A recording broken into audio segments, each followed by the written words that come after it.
Welcome back to Basel, Switzerland. We're here for the World Men's Curling Championship 2016. The curling returns to this city a second time in 4 years, being the fourth city in Switzerland to host this competition, having Bern hosted on 3 occasions, Lausanne twice and Geneva once. We've enjoyed good weather and good curling the past 4 days, yet another few to come. I'll be bringing you live coverage from session 10 this afternoon, and we'll again be entering the St. Jakobshalle, where all the fun is taking place. Japan and Korea up next. It's a repeat of the Pacific Asia Curling Championships final hosted in Almaty, Kazakhstan in November. You're listening to myself, Sander Elvåg, and I'm joined by our queen of the curling realm and Swiss Helm. Good afternoon, Sander. This should be a great matchup. Pacific champions, Japan and Korea.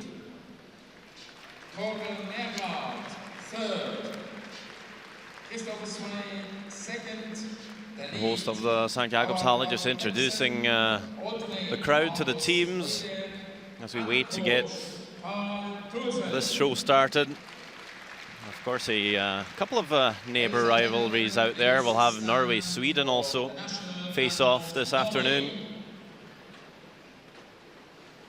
as we rise for the national anthem of Norway.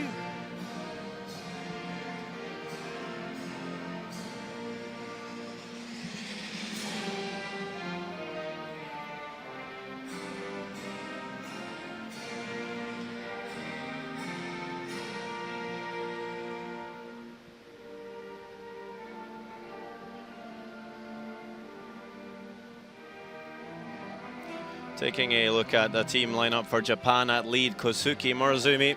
Second player, Tsuyoshi Yamaguchi. Throwing third rocks is Tetsuro Shimizu. The team is kept by Yusuke Morozumi.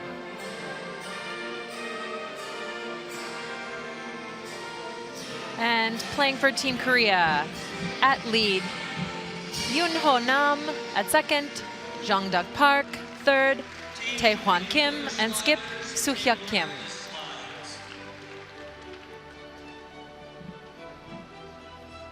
Taking a look at the standings so far, we'll see Canada at 6 wins, Norway at 4-1, Denmark along with Sweden and USA at 4-2, Finland at 3-3, together with Japan, and then we'll have Russia at 2-3, at Scotland 2-3, Switzerland 2-4, Korea and Germany winless so far this week.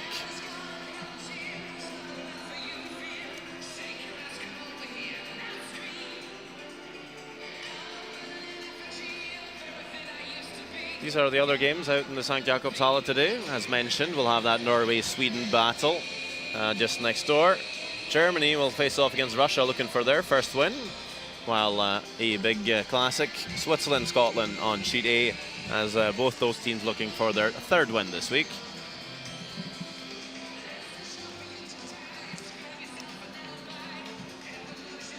Just about to get underway here. See the Scottish fans always represented in the stands. They're well aware that this is a pivotal point in the round robin. Both Sweden and Scotland desperately needing that third win and to prevent from falling any further down in the standings. While our feature game, Japan looking to stay near the top of the standings, and Korea fighting hard for their first win.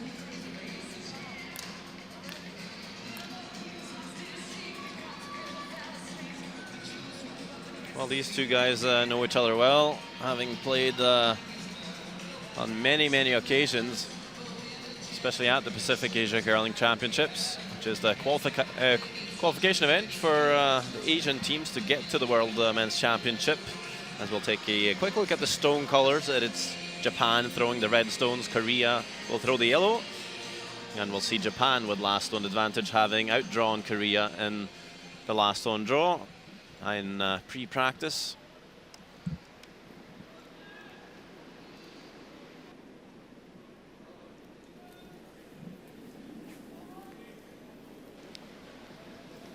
So it is Jong-Duk Park to kick off this game in the 10th session of the Worlds. They're looking for a tight centerline guard. Going to try and generate some offense right away. I was able to attend the Pacific Asia Curling Championships 2 years ago, and seeing these teams play each other, there's definitely a few stones in play. They enjoy that very much. As we'll have an early technical timeout from Japan. One of the handles a bit faulty for Kosuke Maruzumi. He'll ask one of the umpires to come up to the hog line and have a manual check. So he'll be able to throw that stone without further delay. And after that stone. Seems to work well, though. If you go back to the Worlds in Lausanne in Switzerland in 2001, there was a bit of controversy with stones being pulled. And I believe you told me after that, that's really when the eye on the hog technology came into play. Yeah, I believe that the Canadian Curling Association, as it was named at the time, really put that technology into fast forward. And for those of you at home that aren't familiar with the eye on the hog, each of the handles has a sensor in it that corresponds with a sensor embedded into the surface of the ice. And it makes sure the player releases the stone, that the stone is clearly off the hand when the stone, before the stone gets to the hog line. That was, of course, Yeonho Nam, not Yeongdeok Park, as I just mentioned earlier. But this is Kosuke Maruzumi throwing the hit and stick to line 2 early on here.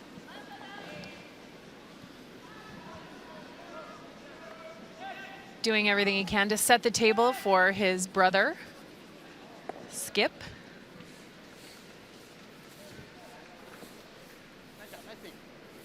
So Korea on the back foot just a little bit here early on.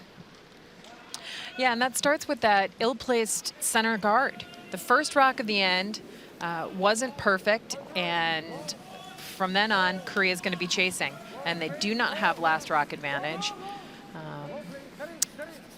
Early advantage, Japan. So this is Yeongdeok Park here playing second stones for Korea.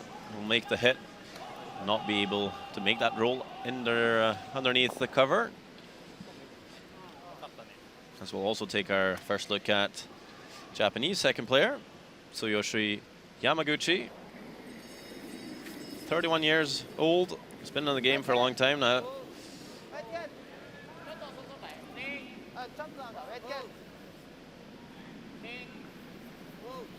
Curling really booming in Japan, of course, after that first official Olympics in 1998 in Nagano. Although the Olympics in 1924 in Chamonix was retroactively made official in 2006. Yes, it was. So, but the Nagano Games really changed the landscape for curling in the country of Japan.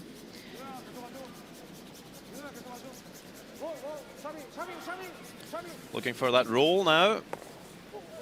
Will roll, just binding in the center line. Maybe even rolled a bit too far, as we'll have you look at the rules of play. In the round robin, you'll have to play a minimum of 6 ends, which a little bad for Japan yesterday. They struggled against Canada and probably wanted to shake earlier than the 6 ends, but he remained professional. I played a couple more ends, scoring 2 in the 6 before shaking hands. Also, teams will have 38 minutes of thinking time, and they'll have 1 timeout of 60 seconds to interact with their 5th player or coach if things starts to boil down. In the last few ends, you might see teams utilize that option. Yeah, there's a couple of different ways you can use that timeout. You can use it for clock management if you're running low on time. Ideally, the teams are going to use it to bring out their coach, their alternate player, and add a little expertise, maybe in some when they're in a challenging situation tactically.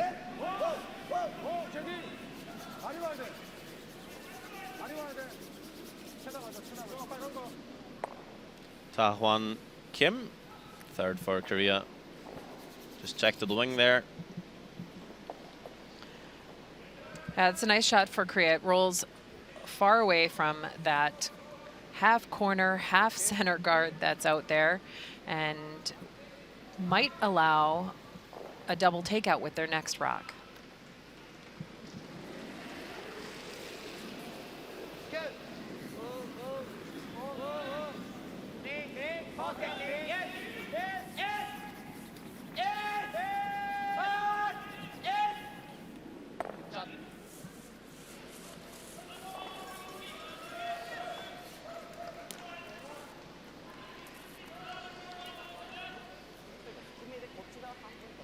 So Kim, skip for Korea, quickly calls for the double takeout.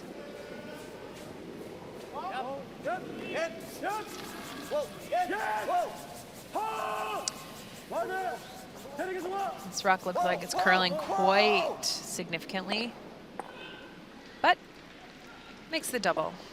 Well played.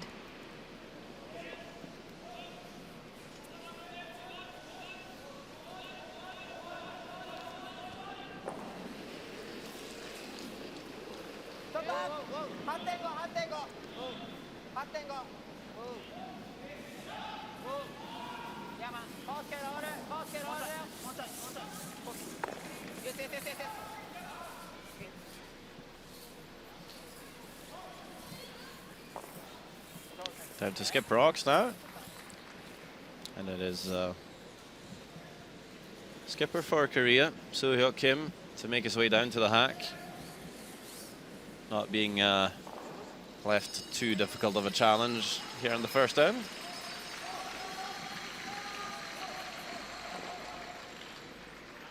These kind of shots, these basic kind of shots in the early part of the game are really critical to helping build confidence that you're going to need in the latter ends of the game. So being as specific and precise as possible on these easy, open shots leads to success later when things might be a little more complicated.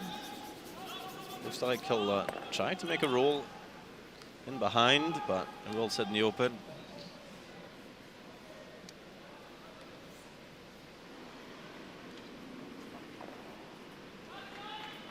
Will we see Japan try to make the roll themselves, or are they looking to roll away and blank the end?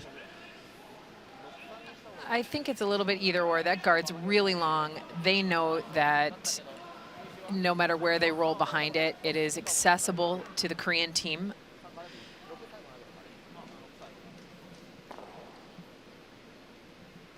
Yosuke Morozumi indicated to hit on the nose, which I'm not sure that's the ideal spot. I think you're going to see him try and get under there a little bit.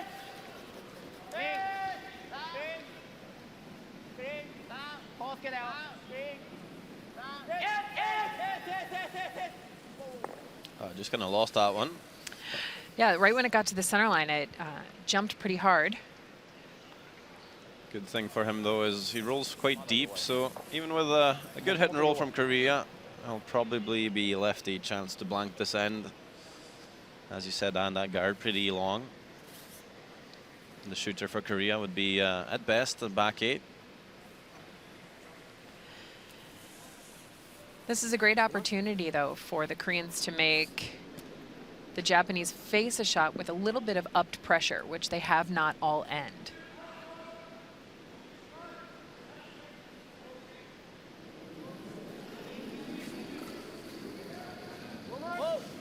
A simple control weight, hit and roll for So-hyuk Kim.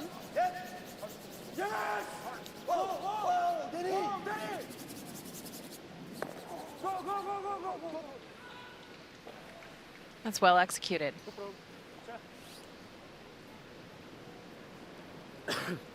Looks like Morozumi might see, what is it, a third maybe? Yeah, just a small portion of that stone. So just maybe bringing the weight down a little bit. Try and control this with the sweepers. I think he's throwing about a normal weight here. Yeah, he just tightened up the ice. Put a palm on his chest. That might just mean normal for them. We'll see. Last stone of the first end. That's control weight.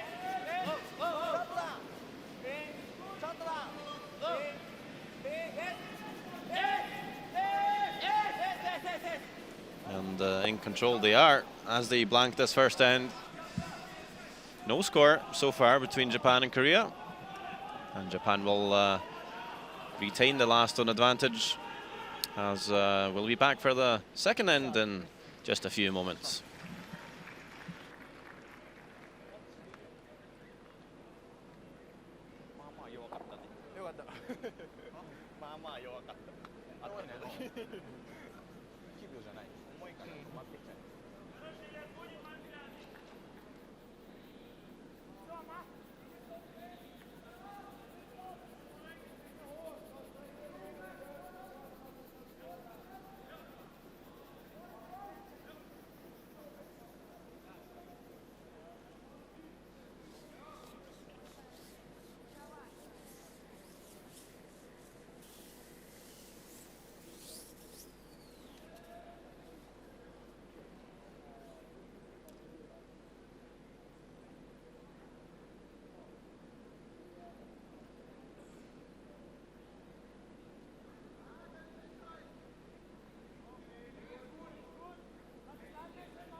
That first end being blanked, we move ahead to the second, and Korea will again start putting up that center guard. This one looking slightly better than the first one, Anne. Much better, and for Korea to really take control of this game, those initial 4 rocks, those front end rocks are going to need to be put into control positions, really forcing Japan to make challenging shots.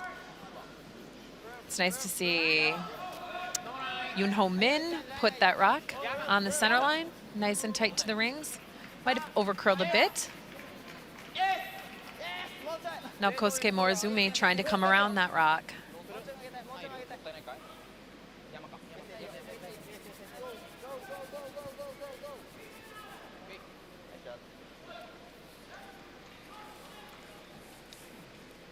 So that's a tactic we haven't really seen that much of, coming around a center guard on a home end with the hammer. So Japan trying one of the optional tactics, then instead of throwing a corner guard.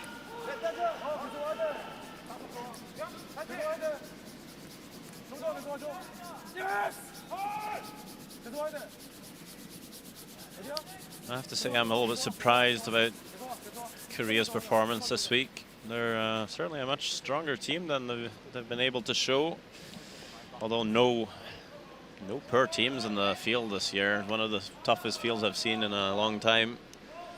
It speaks very, very well for the future of the game to see this much talent and this much depth of talent. And I think we saw a bit of that at the Women's World Championships, with Japan taking home their first medal ever, and it being the silver medal, having dropped the final to 3-time running world champion Switzerland. This Korean team actually winning their first event of the season back in late August. It was on home soil at the Baseong International Curling Tour event, where they beat Gyushu twice. And I don't think you'll believe me when I tell you the scoreline of one of the Gyushu games. I imagine it's going to be a lot to a little with that introduction. 18-5. Korea scored 2 6s on Gushu. That's an extraordinary line score, actually. It's Brad almost, Gushu is almost hard to fathom. one of the top teams on the World Curling Tour, and a very familiar name to curlers everywhere, as he is Olympic champion from 2006. But also more recent, this Korean team made it to the final of the German Masters, the World Curling Tour event in Hamburg in January, where they beat the likes of Murdoch, Kausta, and Nicholas Edin in the semi-final, only losing out to Murdoch again in the final in a very close-fought game. So it's definitely a surprise to me that they haven't won a game yet. The nice thing for this Korean team is that even though I know they want to perform well here, being the host of the next Olympic Games, they are not in the Olympic points chase. They automatically have a spot for both their men's team and their women's team at the 2018 Olympic Games. And this is part of the process for building towards success as the host nation.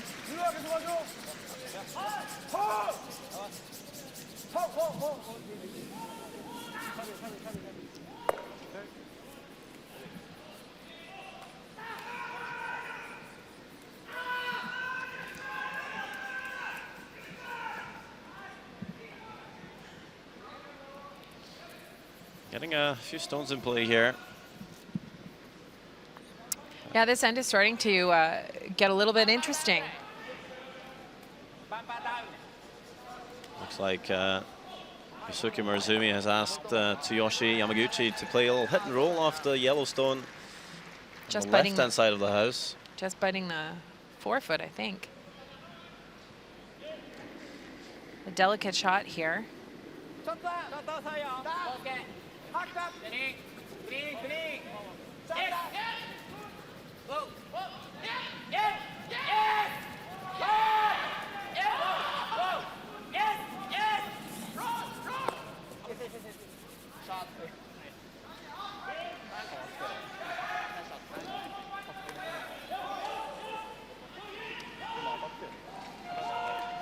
And a look at Japanese coach Hatami Nagaoka,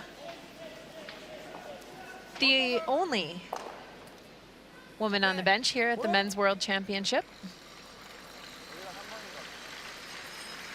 Very experienced coach.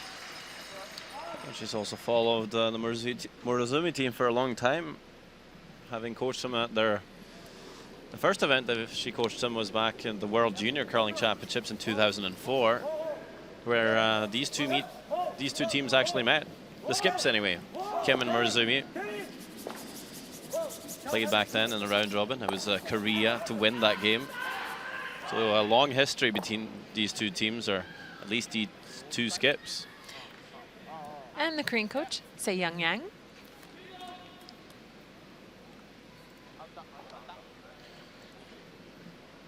So-young Kim actually making it to the playoffs on that World Juniors 12 years ago. Just lost out to Scotland in the bronze final.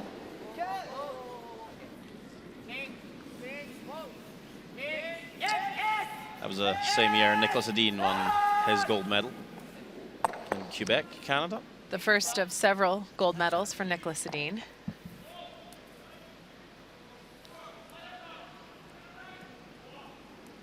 They've come a long way.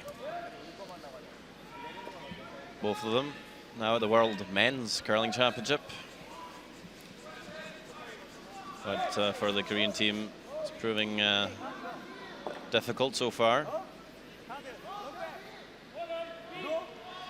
Well, with situations like this developing,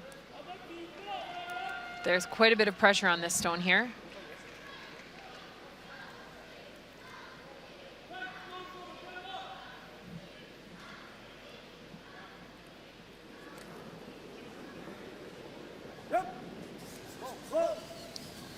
An up weight run back, looking to remove one or two Japanese stones. Wow. And does so beautifully.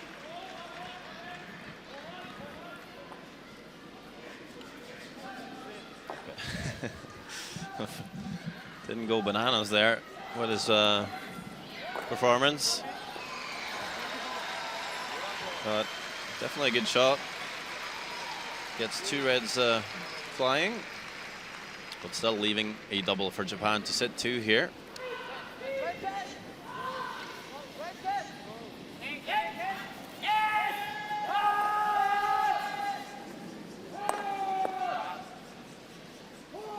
And no problems for Shimizu as he leaves 2 red stones perfectly level.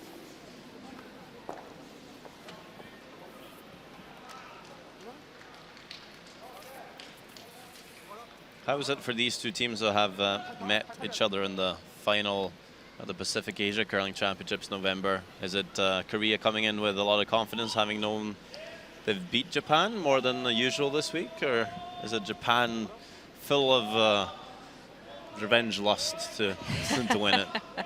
Or both? Well, I think it's probably a little bit of both.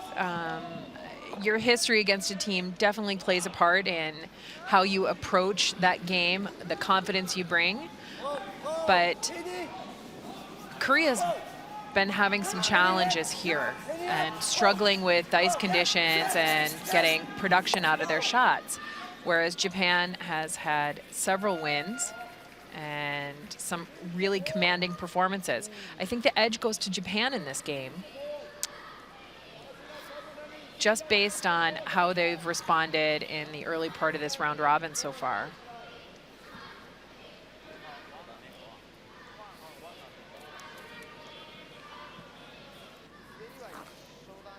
So Hyuk Kim will just roll a bit too far, leaving that red stone in shot position. So Horizumi not really having to make a play on that yellow stone back 12. He can actually just draw to the wing and try and sit 2. Leave as much separation as possible. Yeah, he still would like to stay second shot.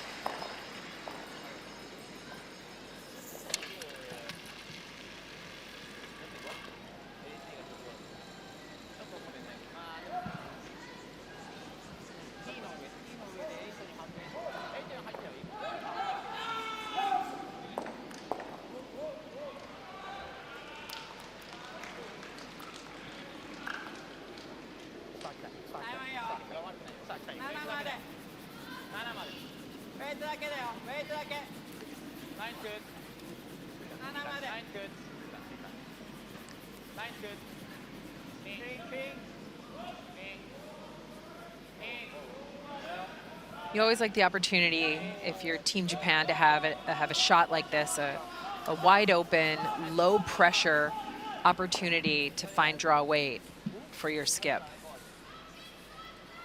Early in the game, I was just looking at the angles. Looks to me as if the double is accessible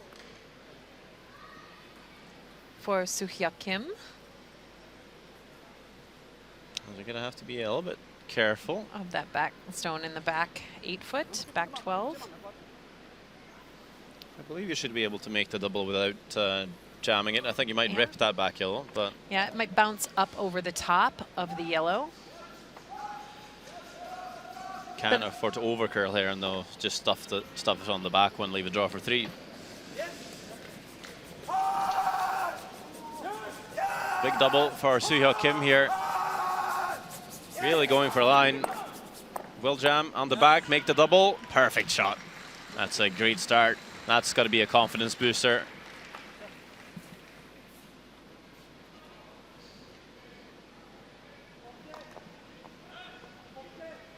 I couldn't have played that any better, I think. Absolutely perfect and incredibly well swept. We're using our single sweeper theory to hold the rock as straight as possible.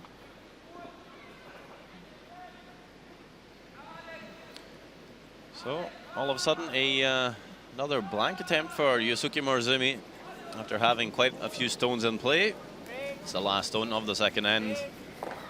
And if everything goes after plan here, we'll put another couple of zeros up on the board, and we will.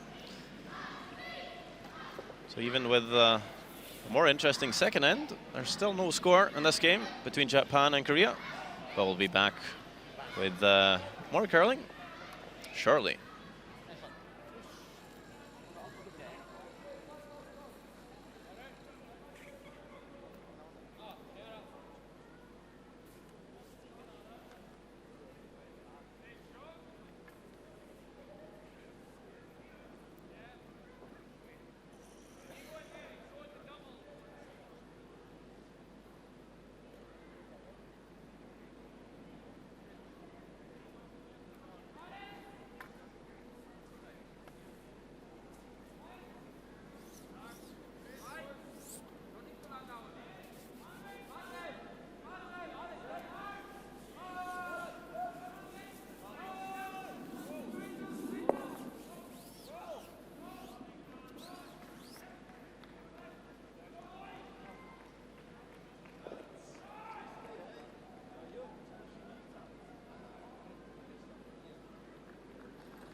Welcome back to the St. Jacobs Hall for the World Men's Curling Championship 2016.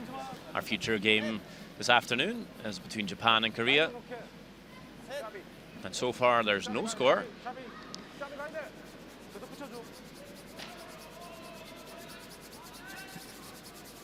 Another center guard thrown by Korea. And again, just having a little bit of trouble actually finding the center line. Still in a usable spot though. Very, very.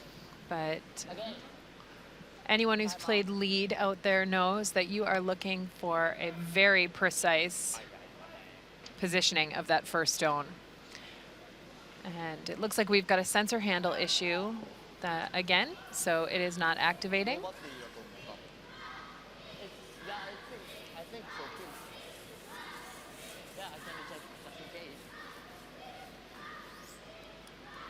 So for the second time this game, an official will stand at the hog line and make sure Kosuke Morizume releases that stone clearly before the foul line. Did see the green lights come on. It's just maybe not acting the way he was expecting it to do in the hack. So just making sure. Yeah, usually the players turn the rock onto its side. They clean the bottom, and when they turn the rock back onto the running surface, the light should blink to let them know that the sensor handle has been activated. And you are looking for kind of a predictable blinking. If you don't get it, it's always best to make sure that your rock isn't going to be removed from play for any kind of technical violation. That's a good shot there of the green lights flashing on. Green is what you want to see as the stone is released and crossing the hog line.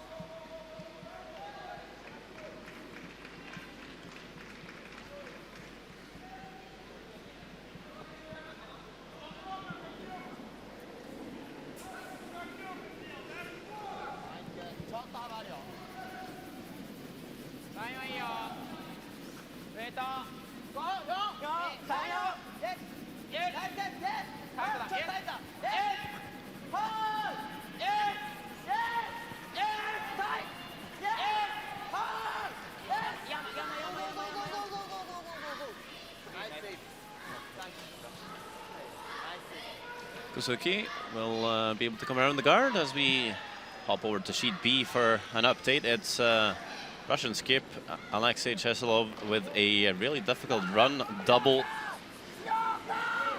Try and get out of trouble here. I think he's quite close. He's going to make some contact, but just jamming on that yellow at the back. Unfortunate, but Germany will steal 1 point in the first end. So 1-0 for the Germans after 2 ends of play, having seen that first one being blanked. And on our feature sheet, Korea executes a run back on the nicely drawn Japanese stone. But with that, leaves a corner guard now for Japan to use.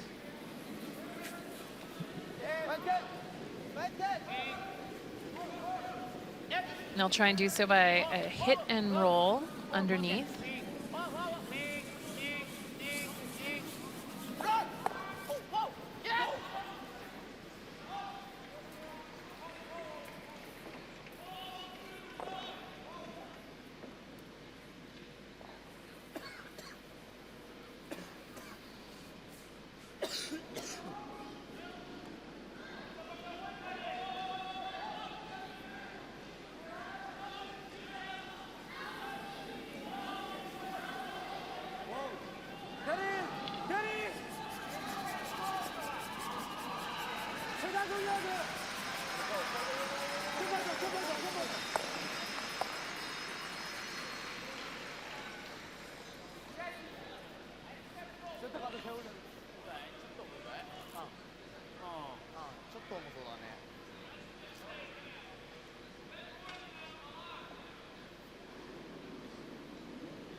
Tsuyoshi Yamaguchi. Excellent opportunity here for Japan to bury a rock, find draw weight, get a real feel for how the sheet is moving with draw weight.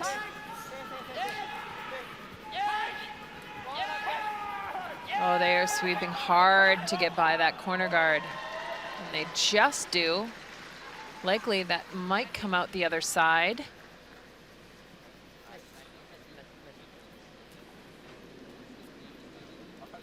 Rock's in a tricky spot back here.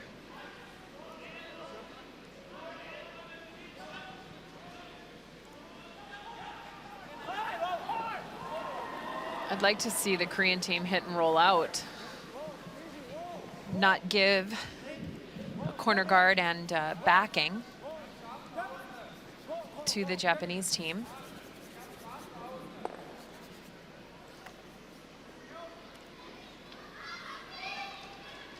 Which is exactly what they do.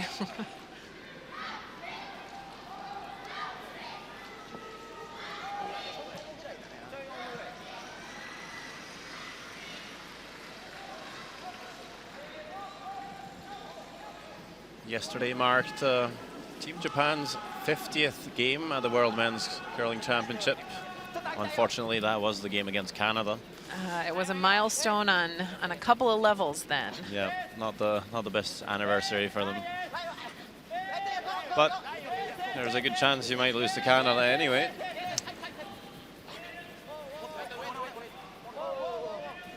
"50 international games." Well, 51 after having played Denmark. This being the 52nd. Definitely becoming one of the most experienced teams in the field.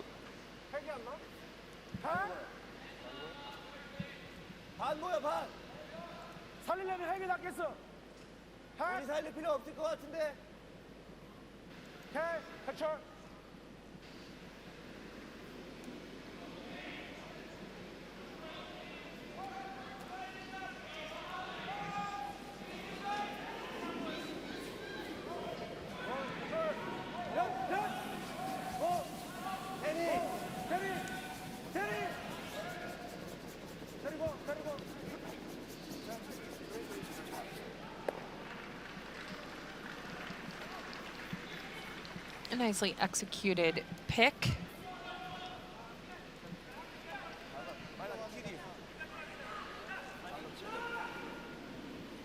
This is now Japan's third opportunity to put a stone in a really significant control position, set up their score of 2 points.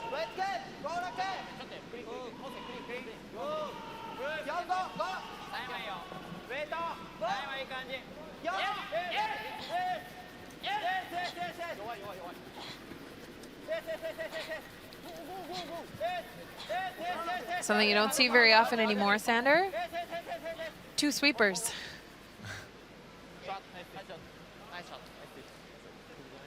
It's quite nice to see, and it looks like they got shot with that extra effort.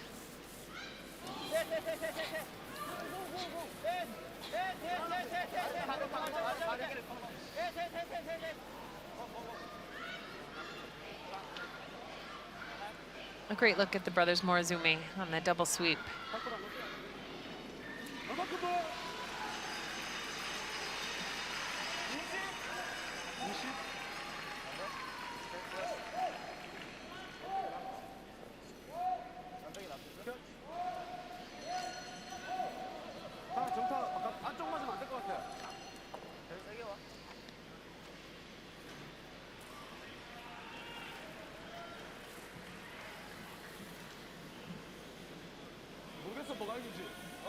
뭐가 이긴지 모르겠어. 나는 우리 게임인 것 같은데 태안이는 다양인 것 같아.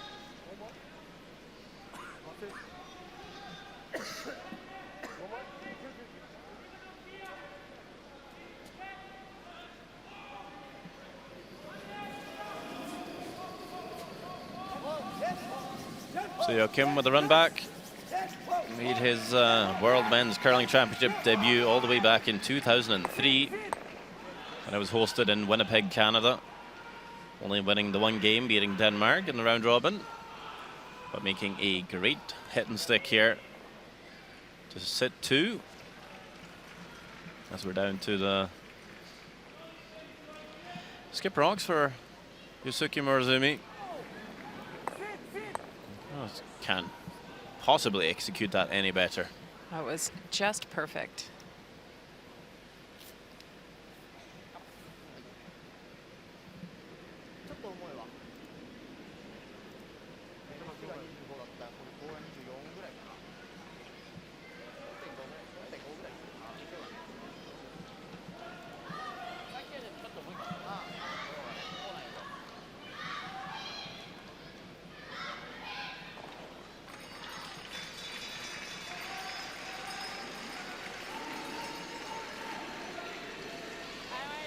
Only qualified for 2 playoffs on the tour this year, Morozumi.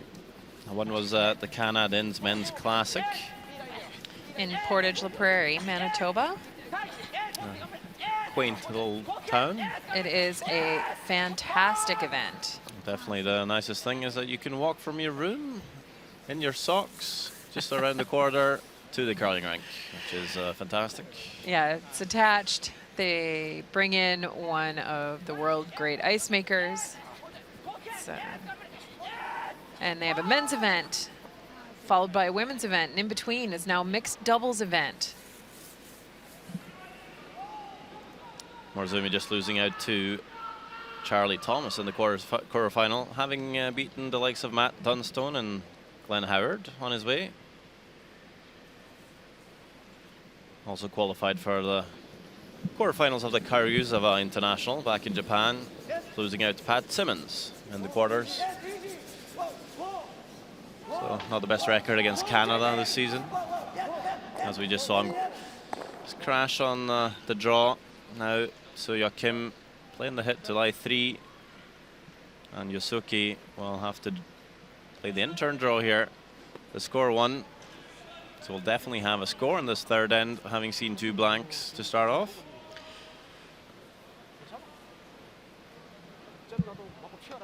Really great execution by Team Korea this entire end. And Japan just having a challenge, getting a rock into a controlled position underneath that corner guard. And they had ample opportunities, 4 of them. And now a critical draw, facing 3 How much will Morozumi think about his missed draw against 6 yesterday against Canada? Let's hope he doesn't think about it at all. It was a very tough position, a tough shot. The good news here is he just threw a draw. He's thrown a couple in this game.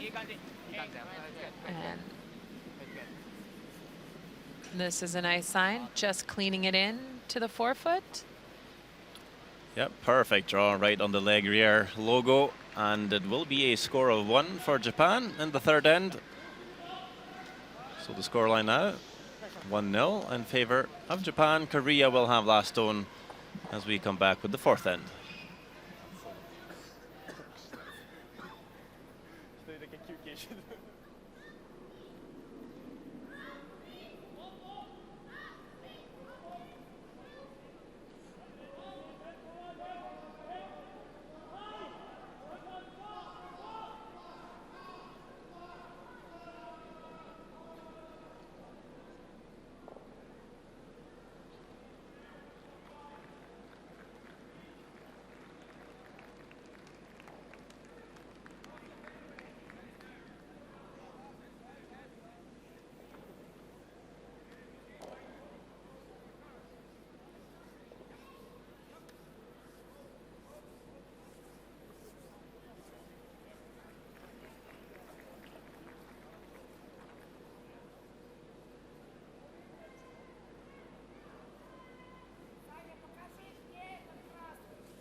Yes, we are in Basel, Switzerland. Beautiful town on the tri-point of the borders between France, Germany and Switzerland. With the lovely Rhine River winding its way through town. Switzerland, fantastic hosts for our men's world championship. You can actually walk to Germany from the St. Jakobshalle in about an hour. I checked the maps.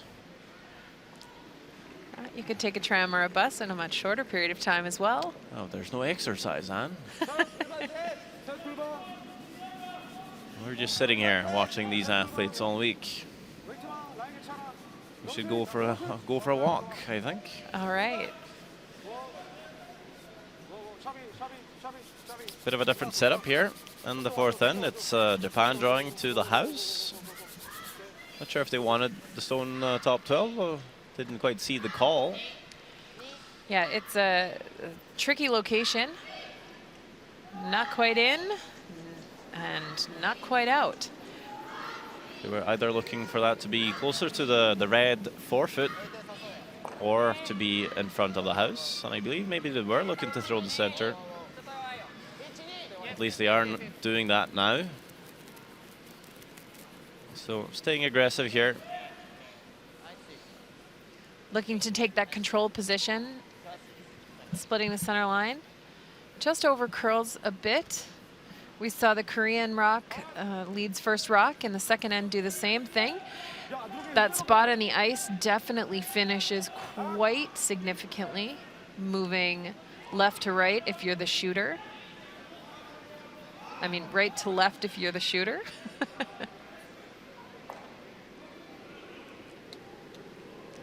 What is this? Yoon Ho Nam is sliding with. It's not sliding with a broom. No, that's a sliding device, and there are no rules on what you can and cannot slide with. The key rule that would come into play for a sliding device is that you cannot damage the ice in any way. You'll see lots of unique devices out there. Old corn brooms wrapped in tape. Unique modern art plastic sliding devices. PVC pipe. So you could slide out with a salad bowl if you wanted to. You could slide out with a salad bowl. I'm not sure that I would recommend that. And but you never know. You might be onto something. I always thought it would be interesting if we weren't allowed to slide out with anything. Oh, yeah? Yep. The really great players don't need that extra balance point. Well, I hope you aren't able to bring that rule into play, and I might have to quit playing. Don't tell me you'd fall over on your delivery. Once in a while, I might keep on my feet. Now we just saw Jongduk Park slide with his brush laying along the ice. He puts no pressure on it whatsoever. I think he could do it without holding anything. We'll have an update between this other neighborly rivalry. It's Sweden-Norway on sheet Delta. It's Thomas Ulsrud with an in-turn tap. Actually tapping a stone that's over buried, so we'll probably be seeing some big directional sweeping from Bumpy, Mr. Christopher Sva on the left here to really carve this one in. And I do believe they have done enough to hit and sit. Score 2. So 2-1 for Norway after 3 ends of play. After Sweden picking up a steal on the first, having the second one blanked. That's always an exciting game to watch. We have both Swedes. I was going to say Norwegians. I don't see too many. I see one flag. The Swedish flag, too big. Regardless of the number of Norwegians in the crowd, you know that the Norway team has lots of fans. And that's always a great matchup. See Thomas play Nicholas. They are very familiar with one another. Lots of great sportsmanship, lots of great shots. But our feature matchup is showing lots of good shots. I think some happy fans cheering on their team. Not smiling too much, though. Are they concerned? Well, this is a curious setup. Lots of play along the center line. I think that favors Japan right now. I guess Korean fans haven't had too much to smile about this week. But if you're a fan, you should always support your team, no matter what's happening. Yeah, at 0-5, that might explain the look on their faces.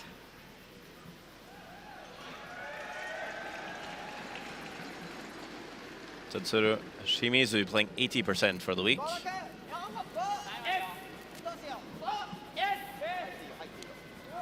Always like to be over that 80 mark. Just looks a bit better than being in the 70s. Yeah, and with some of the top performing thirds here, close to 90%.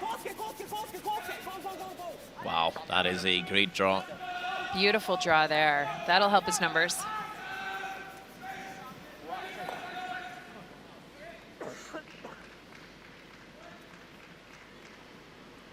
So Joachim not really liking this. Seeing the center line and the forfeit really congested. Them having last stone, really wanting to keep things all more open and allow more room to score. So they're going to call the run back as we see Taiwan Kim just playing 76% this week. It's a bit less than he'd be hoping for, as he will run off a few stones, Yeah, leaving the Reds untouched. Gets the bonus, though, with catching one of the run stones in the back corner of the house. A well-placed guard will create even more challenge, though, for Team Korea.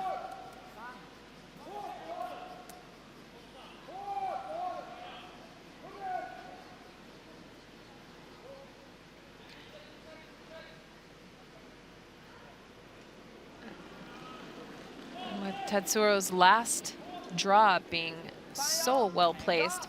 The scoring area now for the Korean team is very small.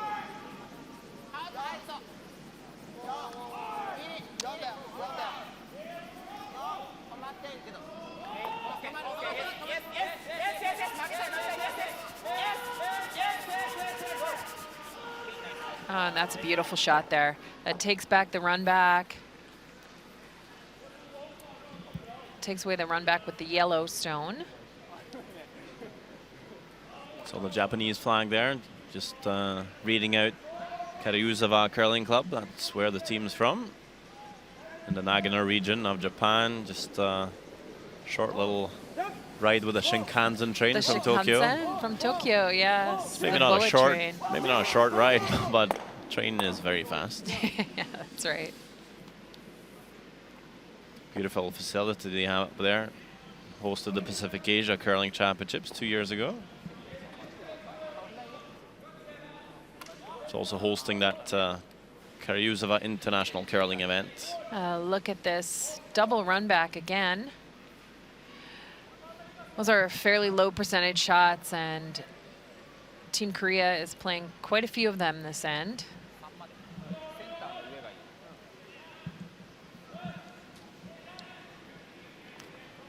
Running out of time as well. Down to skip rocks here. Yusuke Murzumi probably looking to place. Still pretty much the same spot. Just a tight guard.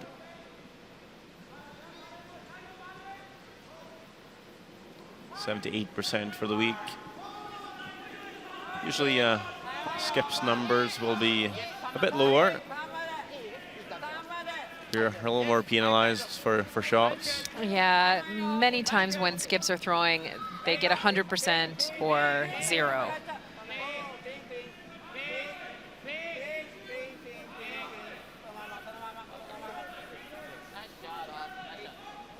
That's on a very, very nicely placed stone there by the Japanese skip.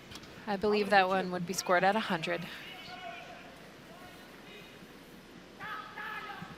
I think it is time for a freeze for Team Korea.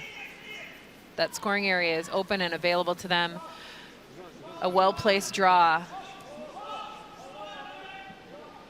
would secure a score of a single point and possibly lead to what we call a skip's deuce, where the last 2 rocks thrown hit the scoreboard.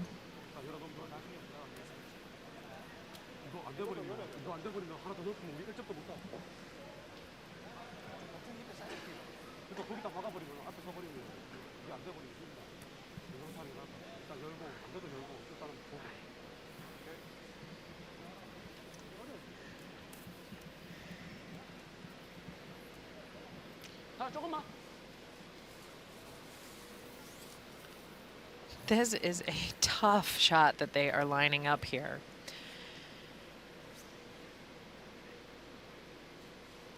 Yeah, I guess he's not too confident with his draw weight here. Surely if he would play the draw and, let's say, come up too heavy through the rings and Japan comes around again to lie 3, he's in big trouble, but I do like the draw myself. So Joachim feeling like this double run will serve him a better chance of scoring. I can tell you for certain, if you never throw draw, you will not like them. Watch, he makes this now. Well, does make contact, but doesn't really pan out the way he was hoping for. Now Japan actually lying 3. I think it was hard to hit that in any way to get anything good out of it. Real positive out of that. This may explain their 0-5 start. Shot selection like that. Low percentage with not a lot of chance for success. Japan taking their time to figure out how to utilize the situation as good as possible. They are well aware that Soo-hyuk Kim has not thrown a single draw in this game, and much like the Japanese faced yesterday against Team Canada, the first draw of the game was against a large number of Canadian stones. Morozumi hoping to put that same kind of pressure on today's opponent.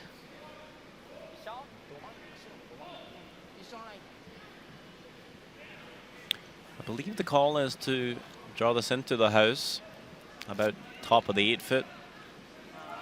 Yep, just maybe half over the center line, all the way, just touching the center line.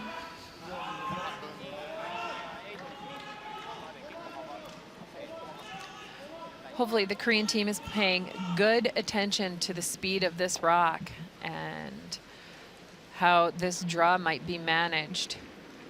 We'll see the speed with our hog-to-hog stopwatch here. We might be looking at around 14 seconds for this draw, all depending on how the ice is today.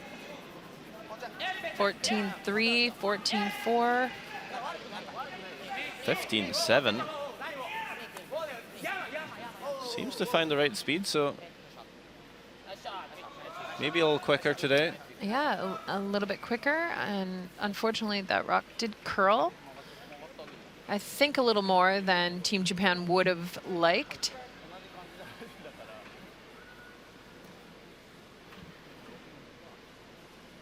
Still a tough shot.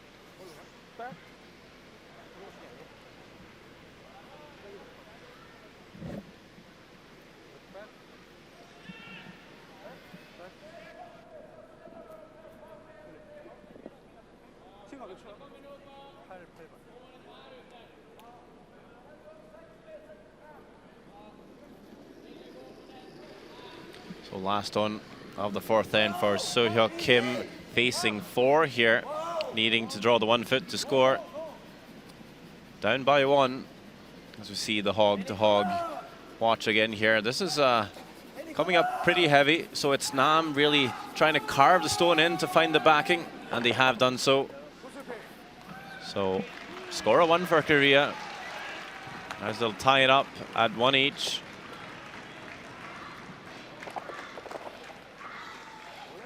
Still a lot of nerves in this game, as we'll be back with the 5th end shortly.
Welcome back to the World Men's Curling Championship.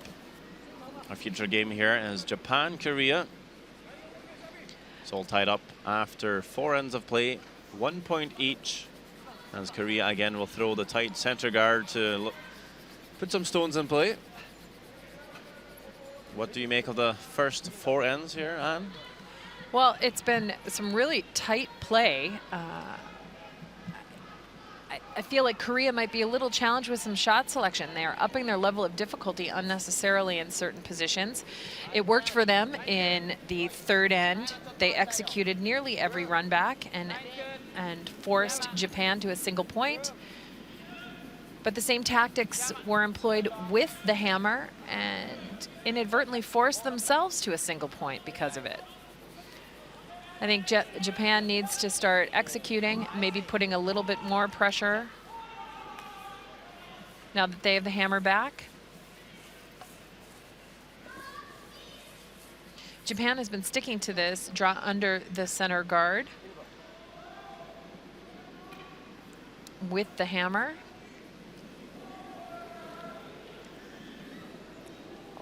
It hasn't panned out just yet, but almost did in the second end for a score multiple points, which is what they're looking to do right now with that last rock advantage.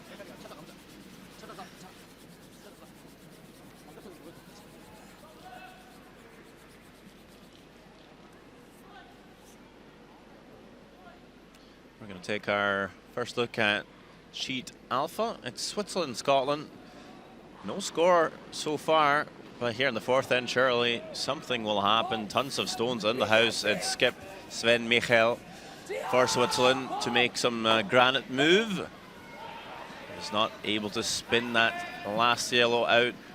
And it will be steal of one for Scotland in the fourth end. Tom Brewster and his squad looking to win their third game of the week. So are Switzerland. Bit of a crucial game. It is a pivotal game on Sheet A between Scotland and Switzerland.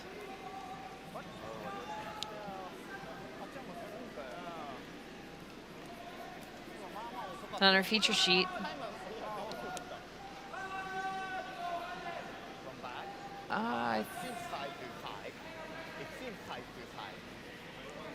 we've got a technical timeout happening.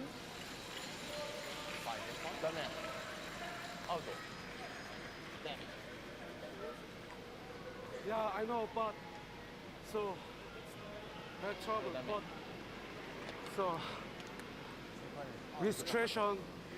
Yeah, I know, but Let it stay or like place it where you think it would have been if there was no illegal sign. I choice. That's your choice. Sorry, but yeah, okay. We take it down. No, Check it's it. not take it out. No? It's say it would have been longer or so much longer. Oh, so- okay, okay. And say So- it will be zero. Maybe long. Yeah. A little Yeah, okay. So, yeah, okay.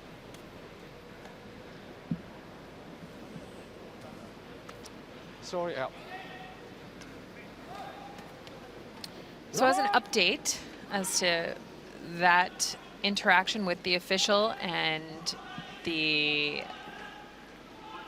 Korean team, one of the key rules in play is the fact that the sweeping motion is a side-to-side direction and deposits no debris in front of a moving stone and finishes to either side of the stone.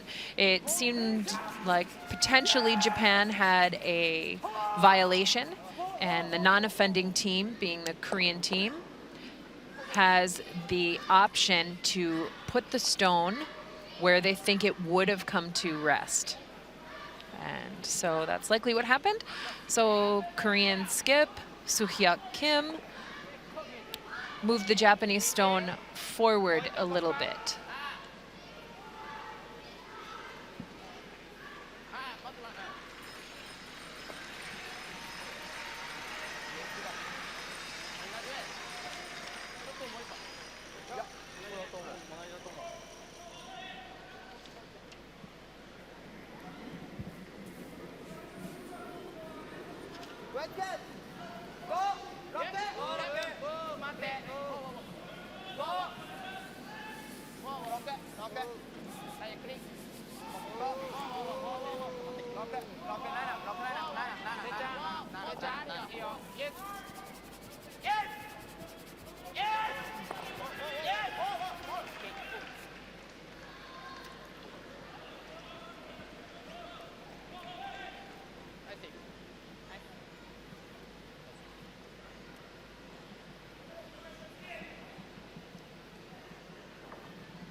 This rock looking a little quick.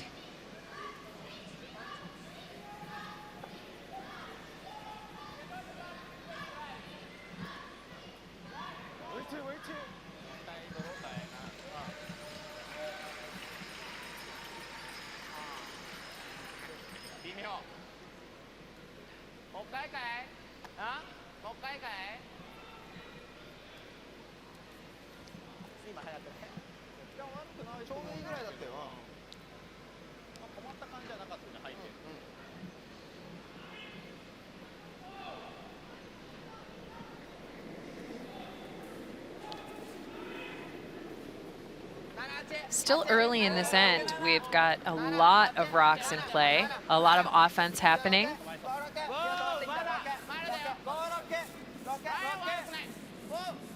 Japan looking for a rock in the top of the forefoot, fully under cover.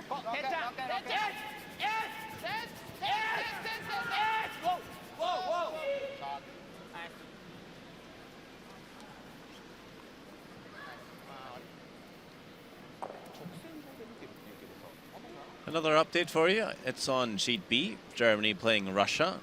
Germany looking good so far for their first win. As we have Russian skip Alexei Chesolov,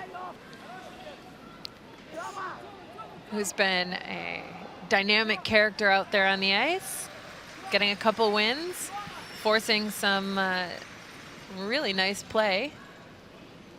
There seems to be a draw for one through the port, and it looks good. So that's going to be 1 yellow, 1 for Russia, but trailing Germany by 1 point after 4 ends.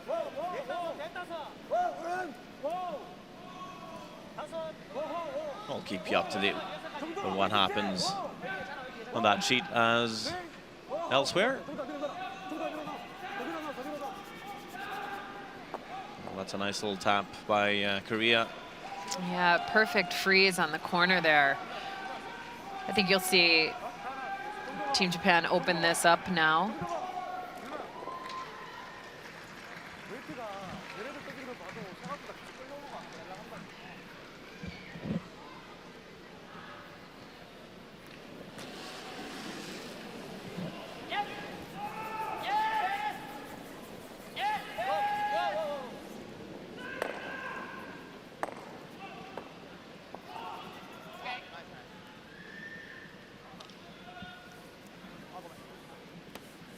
All of a sudden, nothing left out in front. A couple of odd bounces happen there in the rings, we'll see.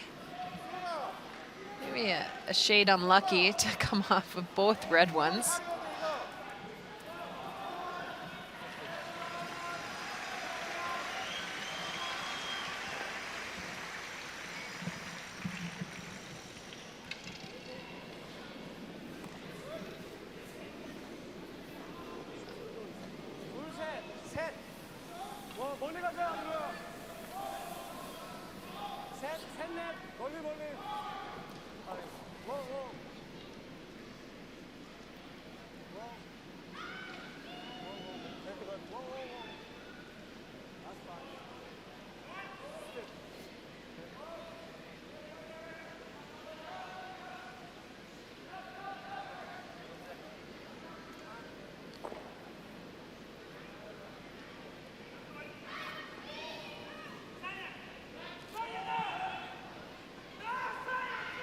Shimizu looking for the run back after Korea put up that guard.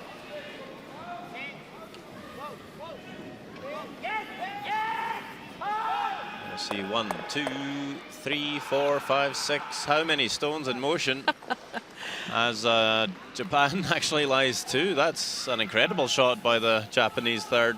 Absolutely brilliant. It was hard to see what even what happened. We'll see it again here.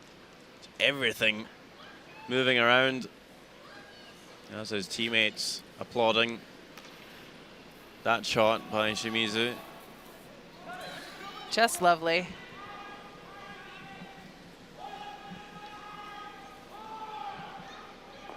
And having had the opportunity to watch these gentlemen practice, this Japanese team, one of the shots that they will throw over and over and over again, hour after hour, is the heavyweight, lots of power run back. And it was all that practice well used on that shot by Tetsuro Shimizu.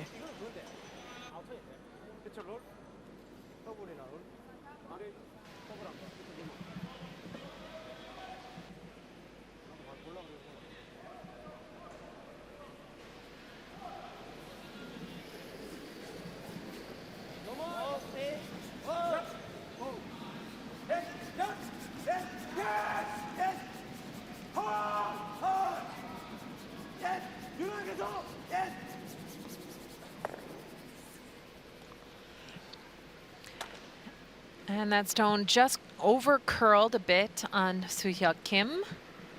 It's going to allow Japan to draw another stone underneath those corner guards. Sit shot 1 and 2 is the goal for this rock.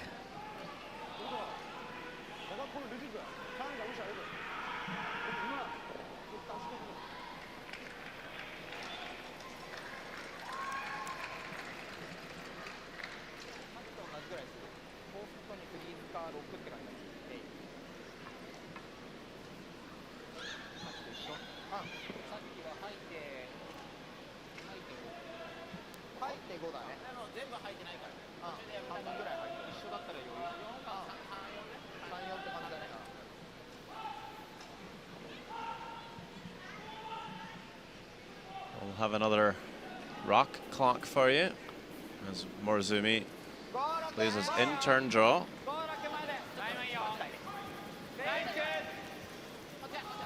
Now this is the same spot on the ice that they played all those draws in the third end.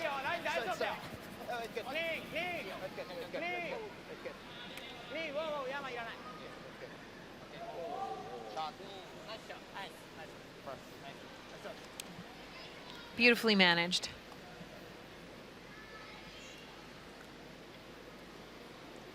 There was a little bit of excitement there. They thought maybe it was a little light. Ends up being in a really good position for this back end here.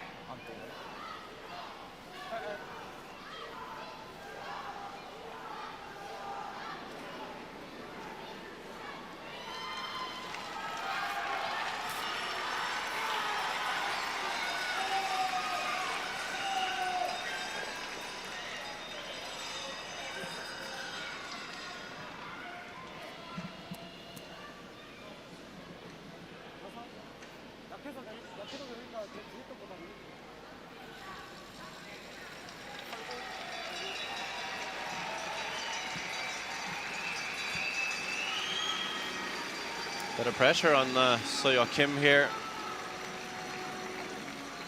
Hasn't really thrown a lot of draws. I wouldn't call it a draw, the one he played in the previous end, really. It was more of a tap. Definitely a tap. So having to find some more precise weight with this one. Nam sweeping this one to bring it all the way in. Does outcount the back one, but it will leave a very similar shot to his last for Yusuke Morozumi and company. Definitely the tolerance to pull up a foot short there, though, instead of bouncing off the shot stone, leaving a hit for 3. We have seen this shot being missed maybe a few more times than normal this week, having a bit of a problem with frost in the building due to some very warm, humid weather outside.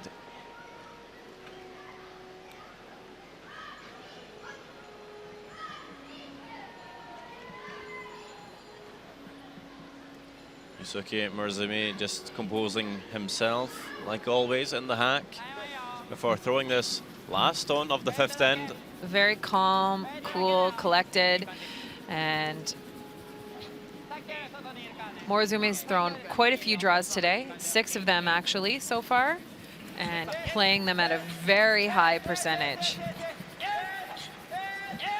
They've got to go on this one. I think they just get it there. So a score of 2 for Japan.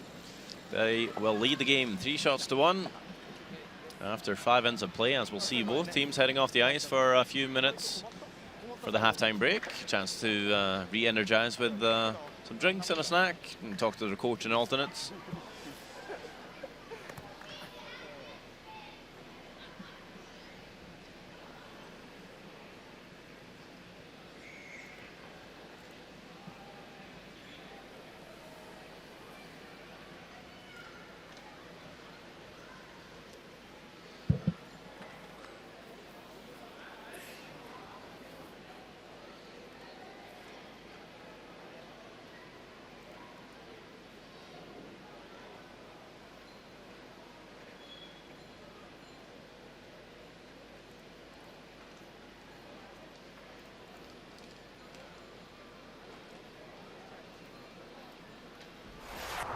Taking a look back at our highlights from the first half of this game. Japan leads the game 1-0 at this point. Korean skip Soo-hyuk Kim facing 4 Team Japan counters in the rings. Plays a delicate little tap back to sit half on the button. Score 1 to tie up the game. And after some exciting play in the 5th end, Korea in a control position requires Japanese third Tetsuro Shimizu to play a run back, double run back, triple or quadruple takeout actually, double run back, quadruple takeout to sit 1 and 2, and eventually leads to this opportunity here for Team Japan. A draw to about the half of the 8 foot needed for a score of 2 points. And the front end working hard at the end of this draw to make sure that that 2 points is secured. And Japan takes a 3-1 lead into the halftime break.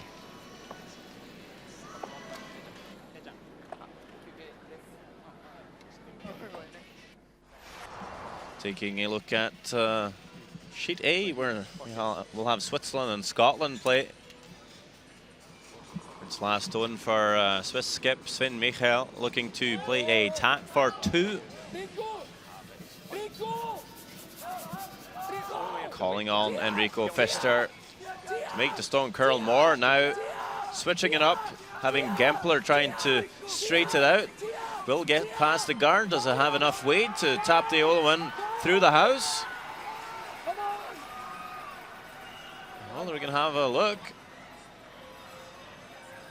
And it does seem to be good enough for 2.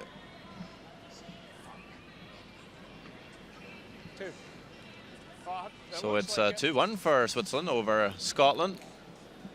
And we'll have Germany leading Russia 3-1. And Sheet D will have Sweden, Norway tied up at 3 each. So all these other games as well, just about heading back on the ice after the halftime break.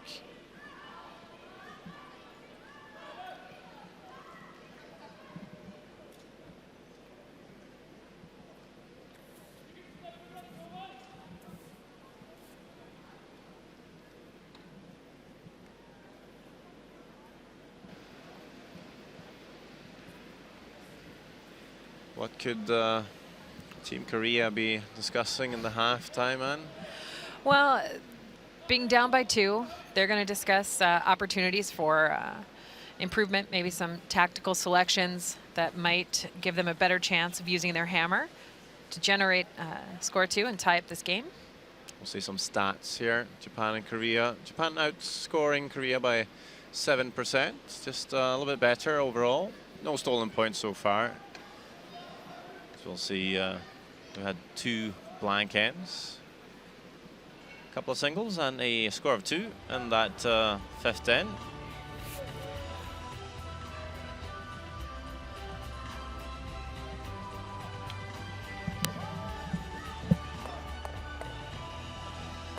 Japan likely to be happier of the two sides coming into halftime, as we'll have that tiny glance of the World Championship trophy that everyone's seeking after.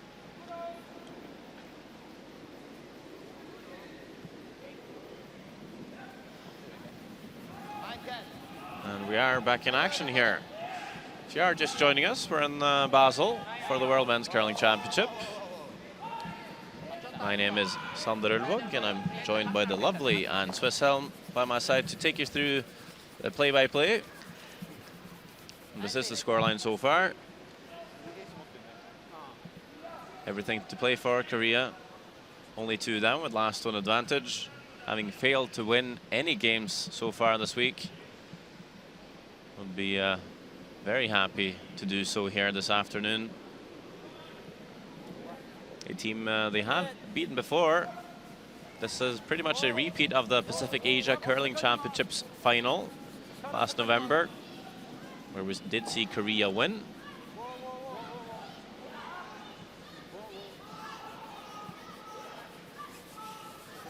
And with those two teams being in the final, they qualified here for the World Championship.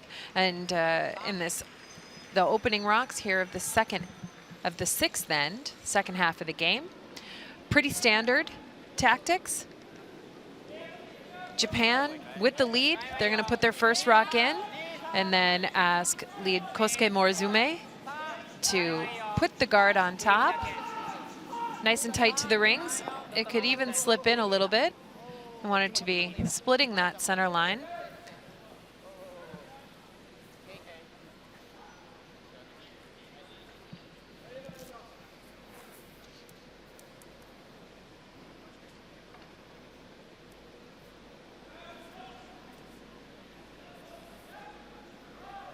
That's seemingly a tough spot for these teams to manage. We've seen rocks over curl there in 2 and in 4, and now in the 6th end. There is a theme. Center line is elusive coming home.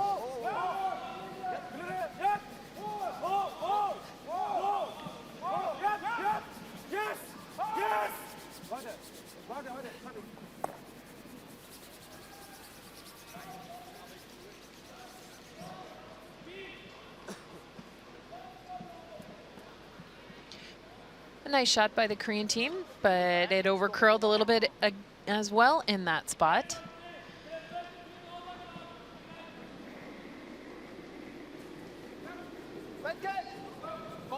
Just wonder if these teams just aren't believing how much it's curling there, or if the players might be sliding a hair tight, but either way, more ice is definitely needed on that counterclockwise turn coming home.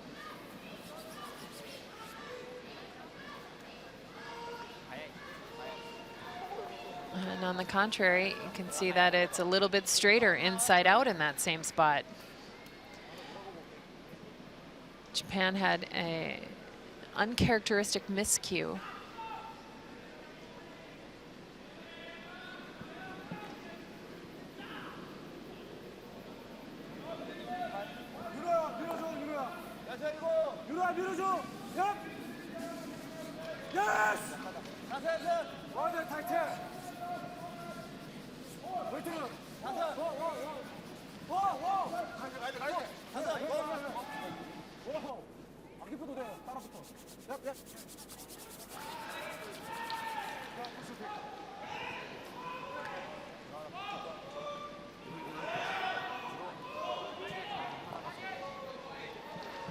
After a great draw by the Korean team, Japan's going to use their rock, top of the 12-foot, just outside the rings.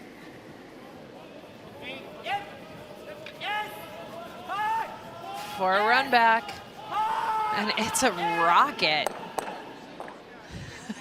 An absolute rocket on that single run back.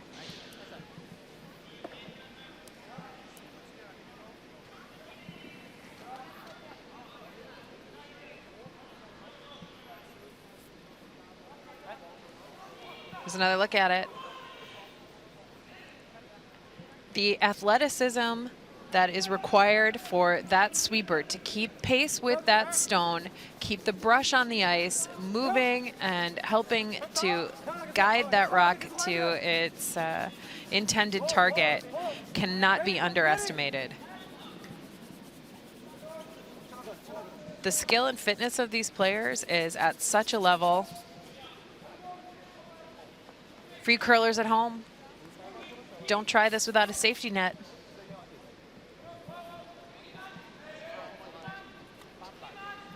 A harness, perhaps? Some Potentially. proper padding. That rock was really moving at quite a clip. You will see some places in Europe, at least, when you play curling your first time, you might have to wear a helmet. I think that's a great idea. Because if you fall the first time, you are not going to come play a second time.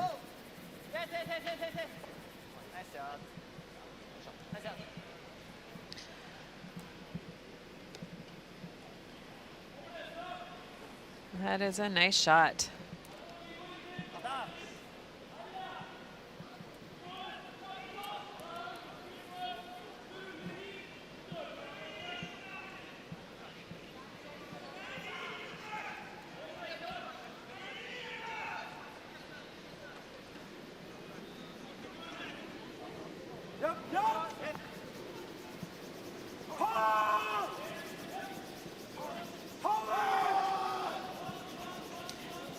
The Korean team working hard to hold this rock, and it's just going to overcurl again in that spot. I just think, Sander, they are not giving enough ice.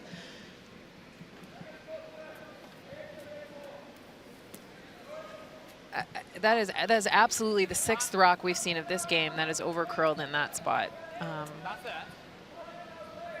I feel like the team that manages that spot first will be the team that wins this game.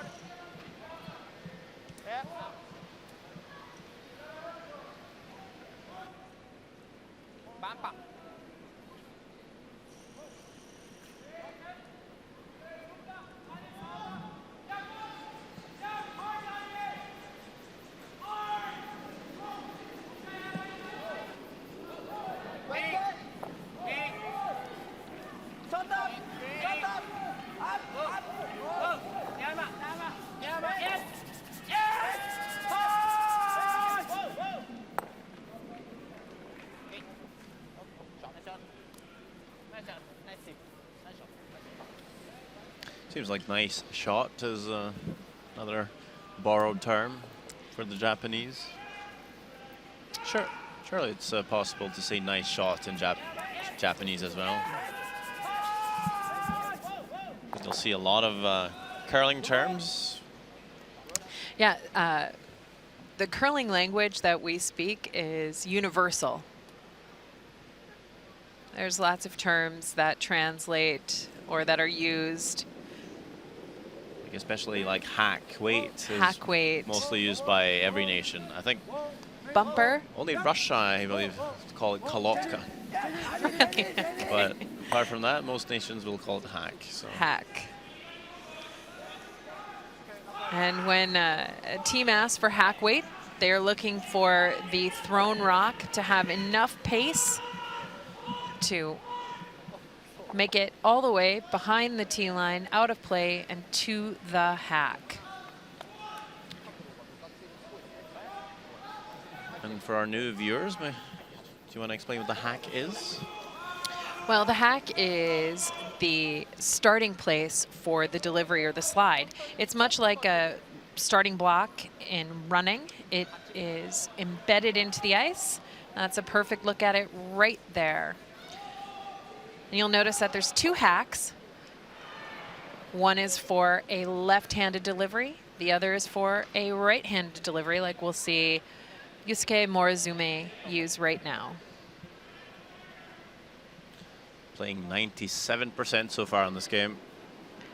Well, that's going to put a few W's up on the board if you can do that throughout the week. Definitely improving on his game against Canada yesterday. We'll make a hit and stick here. Yep, making sure to get rid of that Korean stone.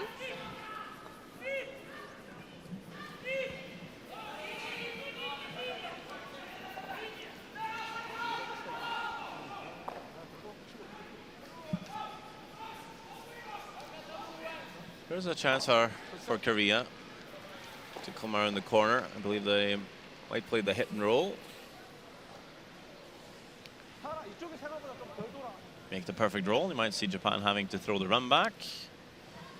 And if they would ever miss that, it would allow Korea to score 2 and tie up the game.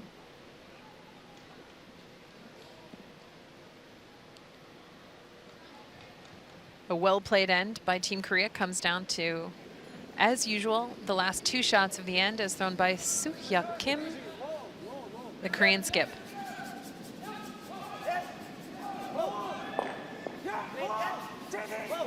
They're on and off. That's a good sign.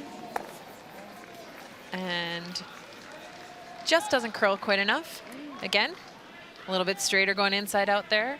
Same spot that's hooking hard, outside in.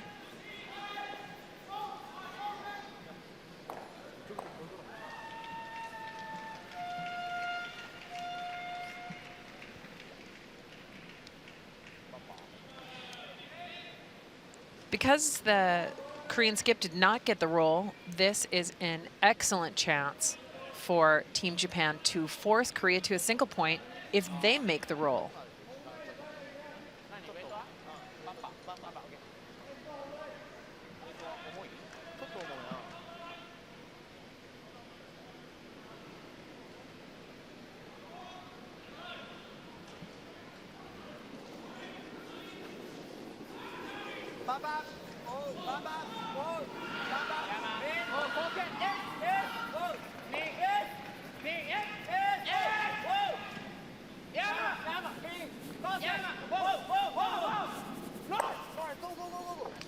Well, roll. Not sure if they rolled enough.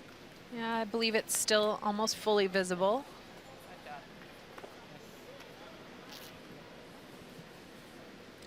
Say maybe a thick half visible from the hack. More than enough to make the blank. Yeah, you only need a little bit of it for the blank. There is a catcher in the back corner if they hit it too thin, which would be really sour luck.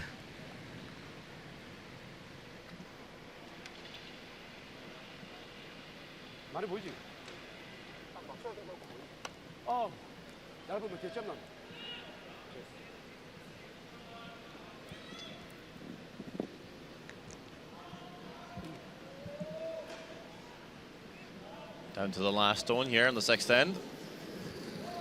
Soo-hyuk Kim looking for the blank to retain hammer. Try again next end. Will avoid the jam in the back. And no score here in the 6th end. A 3rd blank so far in the game. Even though teams have been putting up guards early on. 3-1 for Japan after 6.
Welcome back to Sheet C here in the St. Jakobshalle for the World Men's Curling Championship 2016.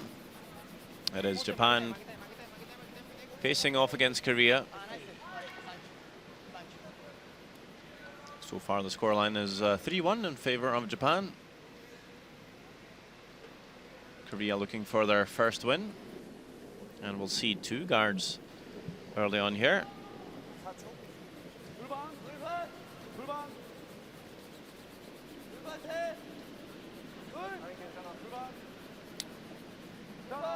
Four ends to go. We're in the 7th. We've heard a lot of talk about needing to score in the even ends, the odd ends. What are the team's goals here, and what's the thinking behind controlling the even ends? I think even just a couple of years ago, you would see teams almost go for the blank in this situation and try and score an 8.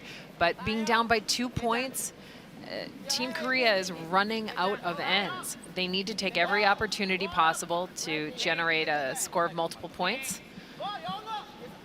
I would imagine you'll see them go quite offensive in their shot selections here. Does it seem like Japan are throwing the center guard to try and force Korea and get the last stone? Absolutely. Japan is absolutely okay with Korea scoring in this end. 2 is probably the acceptable outcome, believe it or not. That gives Japan clear control with hammer advantage in the pivotal 8th and 10th end. They'd like to hold them to a score of a single point, but they definitely want to get that hammer back for the 8th and 10th ends.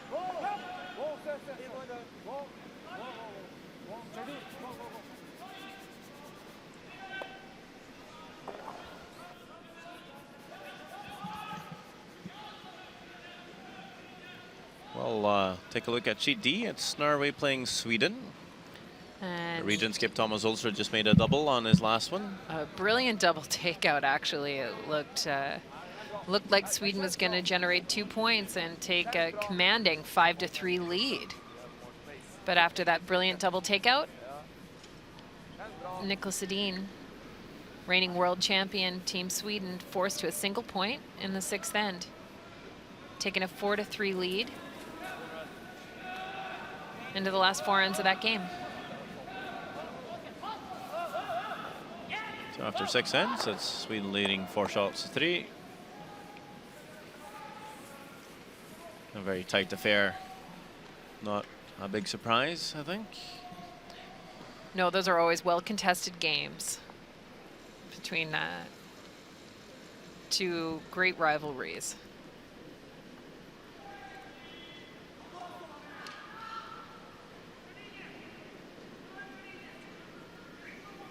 Same goes for the teams we have on our featured sheet at the Pacific Asia Curling Championships. It was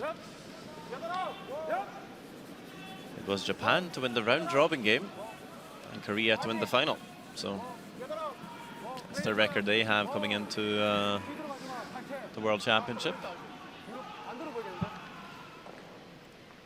And with that somewhat unlucky spill of all of the Japanese stones from the run back just thrown, gives Korea a chance to go around either one of these rocks. And you can see the setup. There's 2 corner guards now. They chose to go around their own and put a draw into a really good position for Team Korea on this end.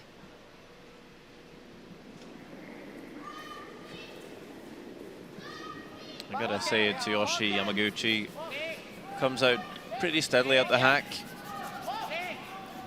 Very clean slide. The Japanese team is always very strong technically.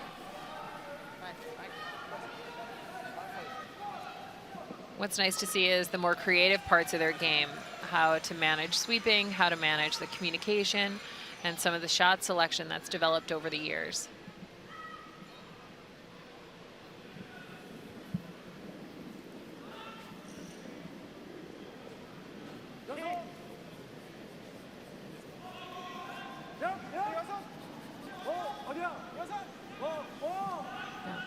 Jongduk Park being asked to repeat the performance of his first stone. Now he's going to have some backing to freeze down to. And even with that little bit of a bounce, it's a really nice shot under cover.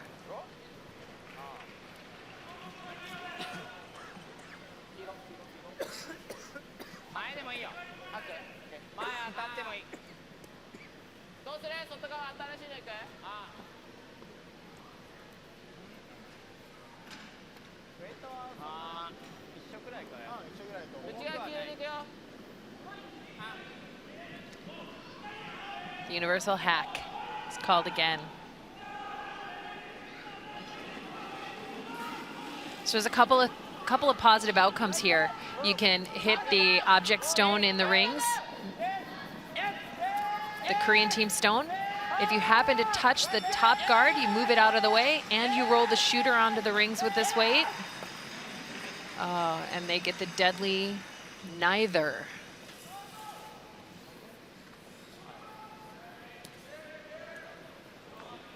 Looking slightly worried, Shimizu.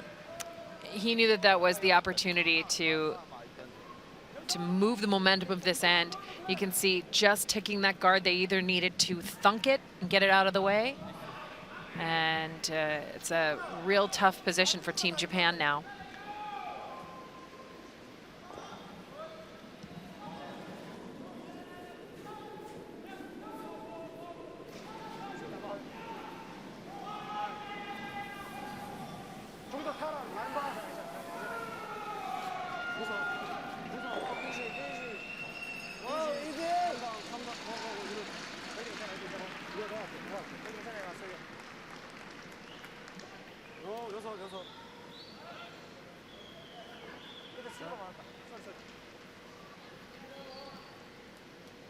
And with that perfectly placed draw, the pressure is on.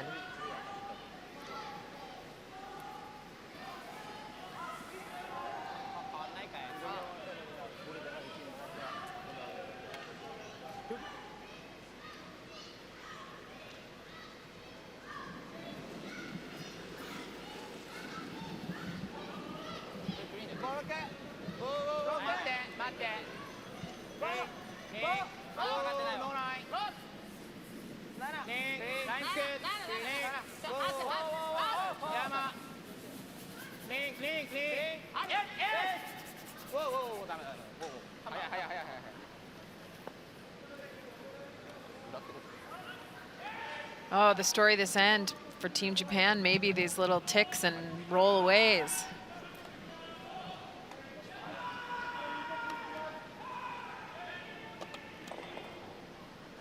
Going back to my comments earlier though, giving up 2 points is not the end of the world for Team Japan.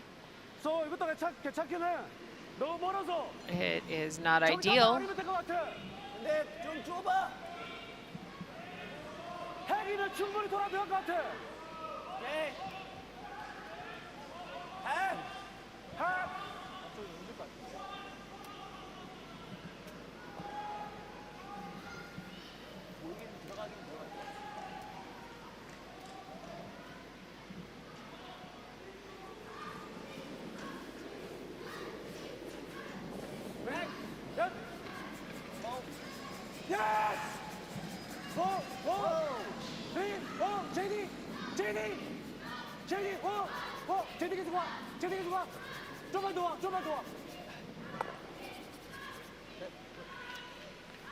Wow, very nice hit and roll. In behind cover, line 3 now, Korea. Putting big pressure on Japan. I believe they've called the same freeze. Maybe a slight tap.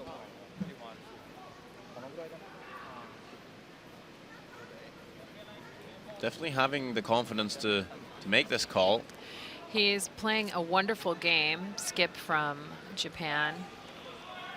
Looks very cool, very confident. This is a pivotal shot. Getting this in here and getting a controlled position.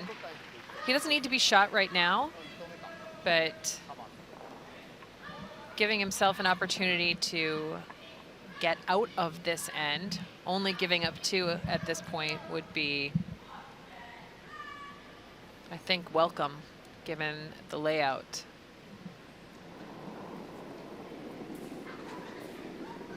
Well, he's playing 96% for 7 draws so far. So you think he should be pretty close with this one.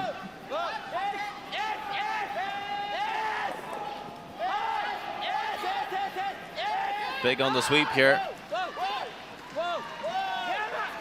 Kosuke Murazumi keeping it straight. That's a beautiful old tap. Just a lovely shot. I believe that is fully buried. I'm not sure that it is shot stone, but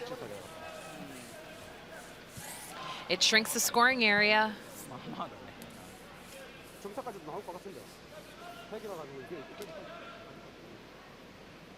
Well, so I do believe Korea might see a piece on the center line side, but of course those 2 yellows in the back making it really hard for Korea to remove that red stone from play.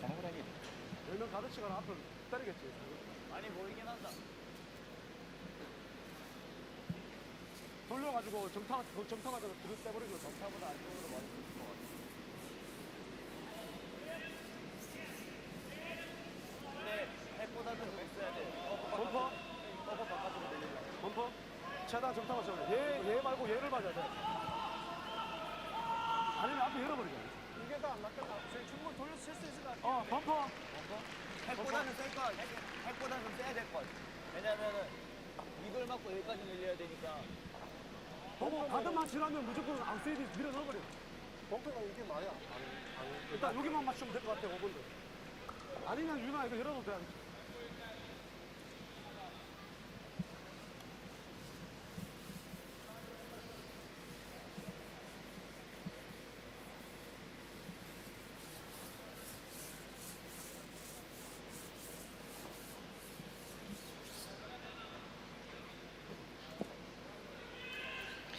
I'm not sure, but I'm not sure that the Korean team ever discussed going around the outside of that corner guard with backline weight, which we know is available to these teams, the tap.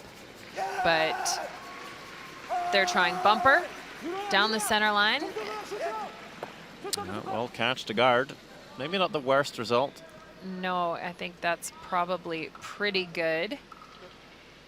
And might even have spun that thrown rock onto the rings. Yeah, because I don't think you'll see Japan throw a guard again here. It would be too risky to, if you ever missed a line.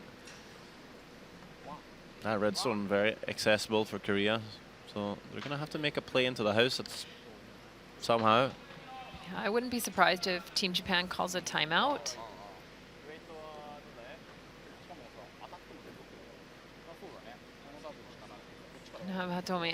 Nagaoka, sorry, come out.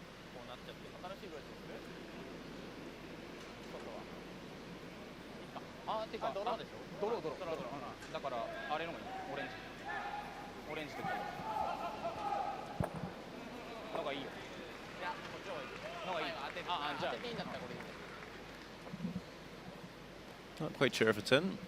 Might be. It might be. Might not matter in the end. We'll see what happens.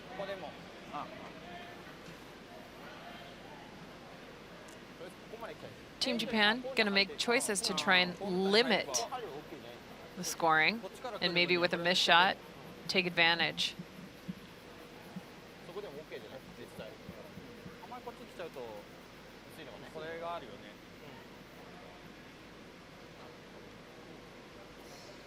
I think where they're pointing to maybe just corner freeze the yellow is probably the best shot. The question is, how much room for error do you have here? I don't think there's much room for error. If you slip behind the tee line, Korea can play the double off the rock in the top 4 foot for maybe 4, but likely 3 points. Do you like this call? Or do you see something better? With that kind of a missed shot by peeling off the guard, it severely limited Japan's options. I like splitting the rings. I like forcing a shot out of the Korean skip and trying to make it as difficult as possible. This shot is all about confidence, where you know to set the ice, where you know to throw the weight.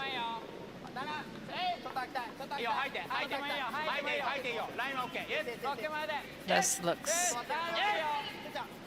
close. Really sweeping it. I think they're sweeping it for line. For Not weight. sure about the weight. Maybe Yeah. both. Definitely need to drag it a bit further. And it's not going to outcount any yellows. Wow. A big chance for Korea to score big here. I'm not sure if there's a chance to score 4, but surely to peel this red stone, they'll get 3.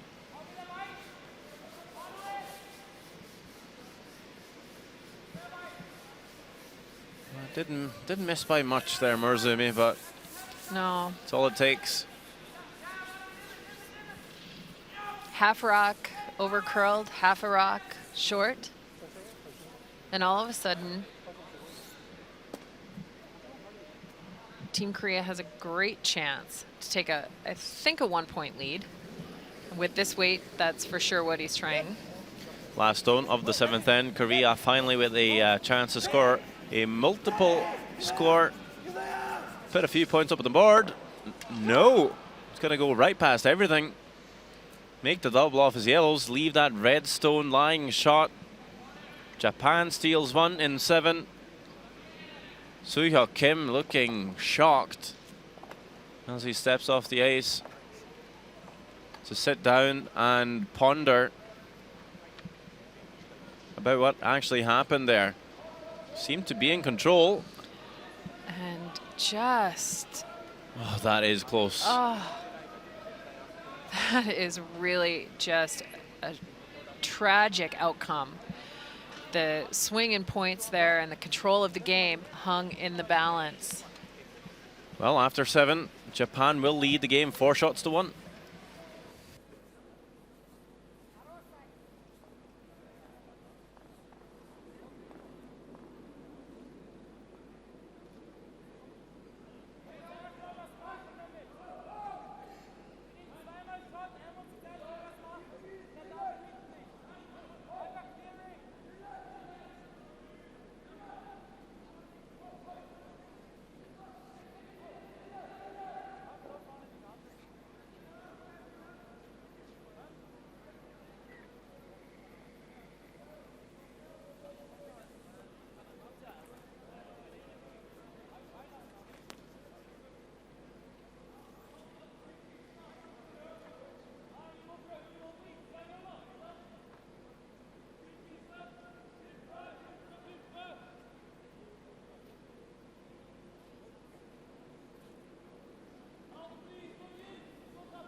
Back in action on sheet Charlie for the World Men's Curling Championship. We have Korea playing Japan.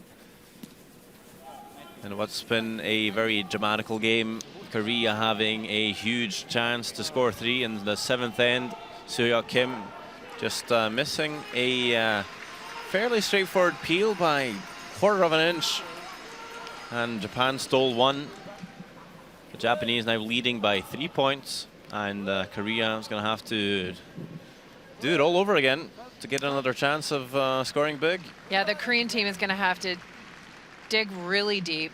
They are going to have to make some incredible shots. And after that tragic miss by Soo-hyuk Kim. Instead of being up by a single point, they are down by 3.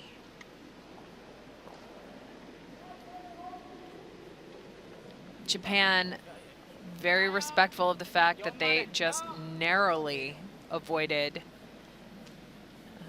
putting themselves into a very challenging position. They need to focus as well.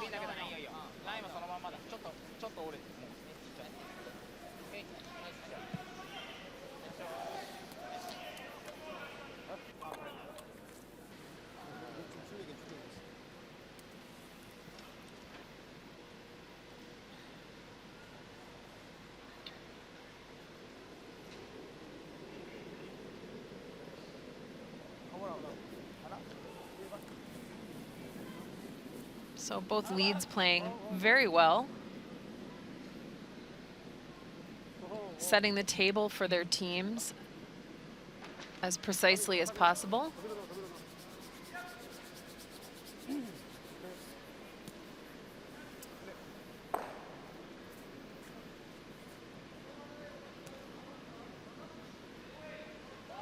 I think this call here for the double corner guards is out of respect for the Japanese ability to throw significant up weight, make lots of cross the ice doubles.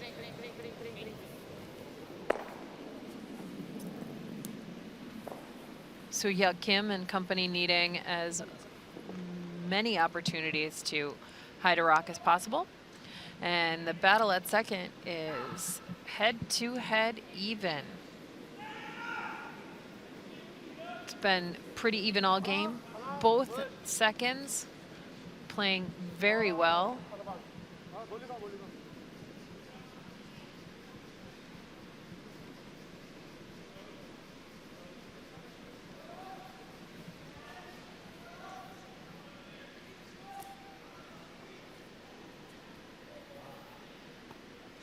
I'll take this opportunity to check on Germany-Russia. I can't see a single Yellowstone in play, and no, Germany continuing its dominance on sheet B.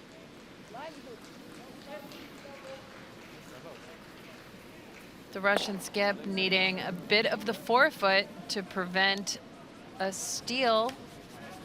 Sweepers are taking good care of this rock at the end, guiding it right to where it needs to be, and a perfect draw from Alexei Selasov. And Russia pulls within 2 points after 7. Yep, Germany still leading that game 4-2, looking really good to pick up their first win, having moved Mark Mskatowicz up to play the 4th Stones today. The young second player now throwing the 2 lasts, like he did against Canada earlier today, where they enjoyed a pretty decent game.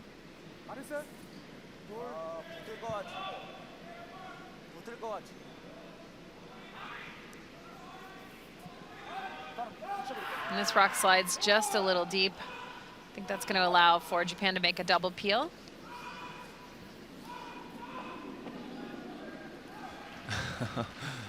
Yeah, a bit of a false start for Park there. The rule is, of course, the stone needs to travel past the tee line for the stone to be officially thrown. So you're allowed to reset like that. Don't see that happen very often, though. Not very often at all. It takes so much muscle control to stop your momentum after you have left the hack. It's pretty impressive. Unfortunately, the outcome of the shot was not. And it slid a little deep and allowed Japan to double peel those corner guards. We'll see the thirds pretty much equal as well. Actually, Korean third, Taiwan Kim, outscoring Shimizu by a few percentage points. I do think it is the difference of the skips today. That's I think we'll be seeing a bit more of a difference. Yellowstone not really finding any cover. As we'll head back to sheet Delta. It's Norway-Sweden in the 7th end of play. Sweden up by 1. We're down to the last one for skip Thomas Ulsrud.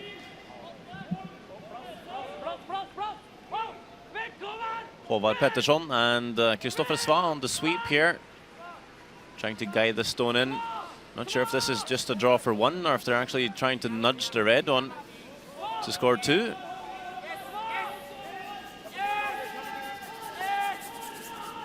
Well, they will nestle in for a score of 1 to tie up the game, 4 each after 7. 3 ends to go. Looking like that. That game might go all the way down to the wire. As we would imagine it should. Korea throwing the kitchen sink here in the 8th end, ignoring all the red stones, trying to come around, just needing to do anything here, anything and everything to get a big score up on the board. Yeah, and they need to find the back 8-foot, back 12-foot under cover. And that's a really great shot. Oh, very nicely played. Actually outcounts the red stone on the wing. 2 options, I think. It's either to play that double run or to follow that draw with a freeze. Yeah, take it out of play by sitting right on top of it.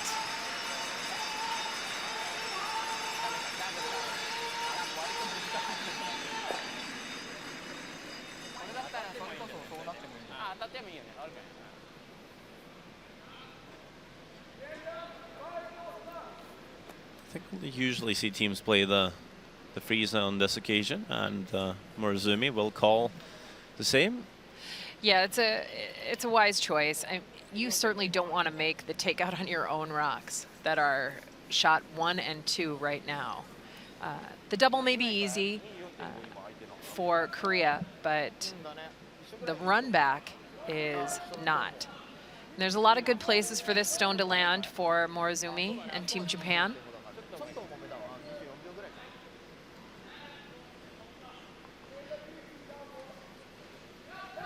Ideally, it's in the back 8-foot behind the tee line somewhere. 3rd count, maybe 2nd count, knowing that if the double is made on top, that this stone would out-count it. This one's running, looks a little hot.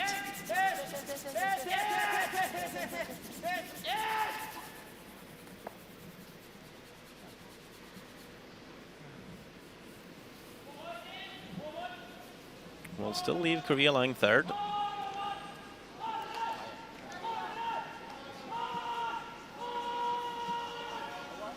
Seems like Soo Kim might be eyeing up the double, knowing well that he might leave a double back for Japan, just feeling like he's going to have to make these red stones go away if he's going to have any chance of scoring too.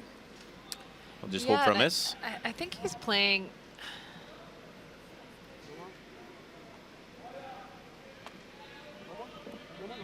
He gestured just briefly to rolling to the outside. We just saw the numbers there as expected. We've seen Morozumi make a few more shots than Soo Kim.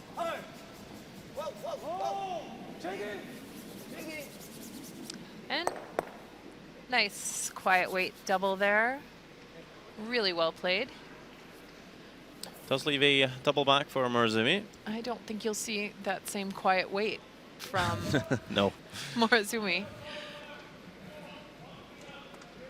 Of course, keeping in mind there's a red stone at the back there.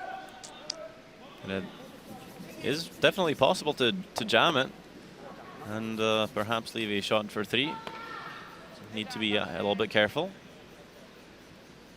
Maybe try and slash it. Yeah, you definitely need to be careful. You've got to take the run stone over the top.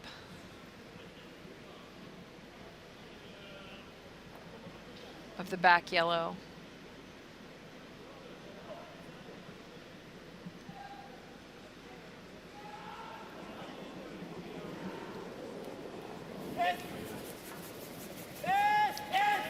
Making sure one of these rocks leave the rings is the priority. 2 is the bonus. Almost.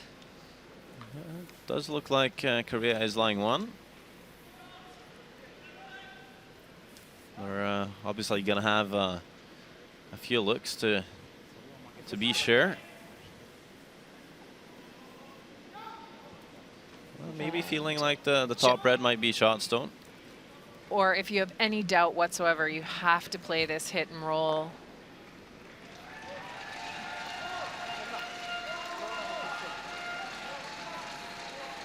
You don't fancy a gamble, then? You cannot afford to gamble. You are down by 3. You absolutely have a perfect opportunity to take 2 points. You need to guarantee that you get them.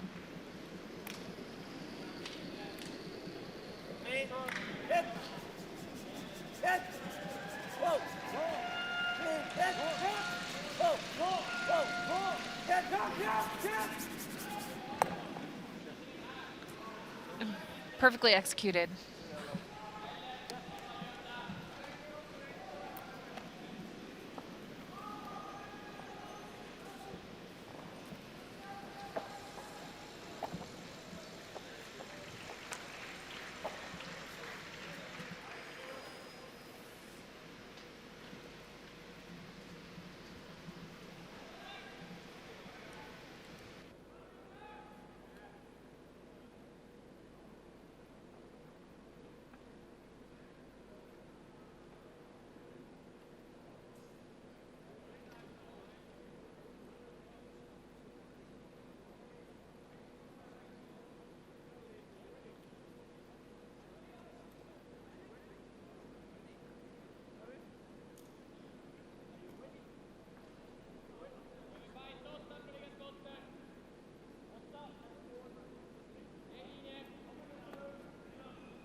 Welcome back to the St. Jakobshalle here in Basel, Switzerland for the World Men's Curling Championship 2016.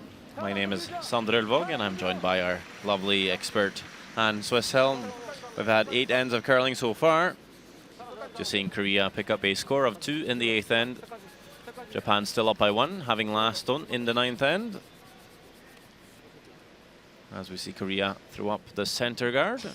And do we perhaps expect them to throw another one? They need to steal in order to win this game.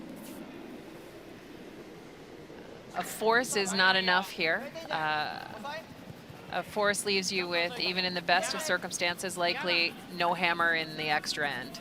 So playing the statistics and the math,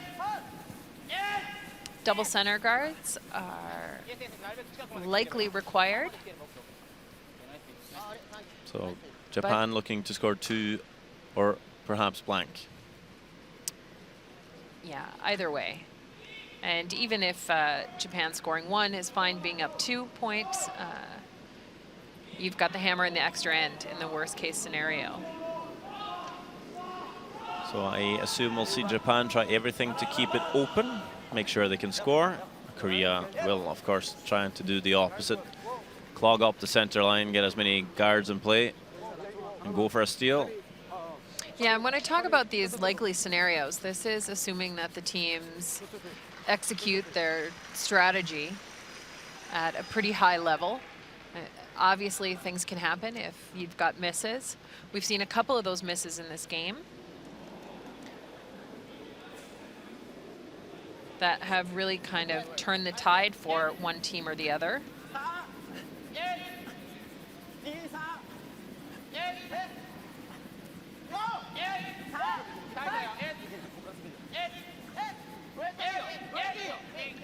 Kozuki Morizumi just coming up a bit shy on his first draw. This one looking better. Top 4. Yeah, looks really great.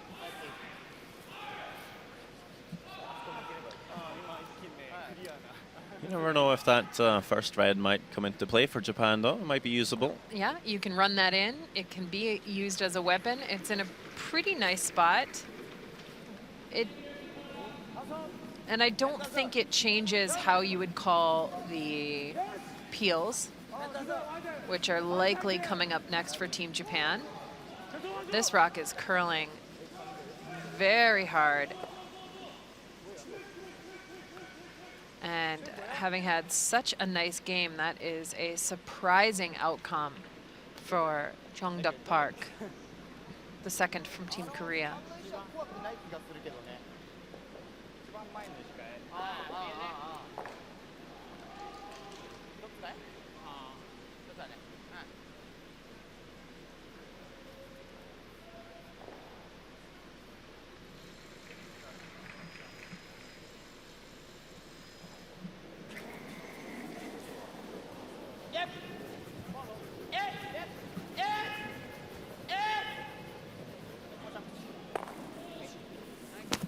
Oh, and they just missed the double peel.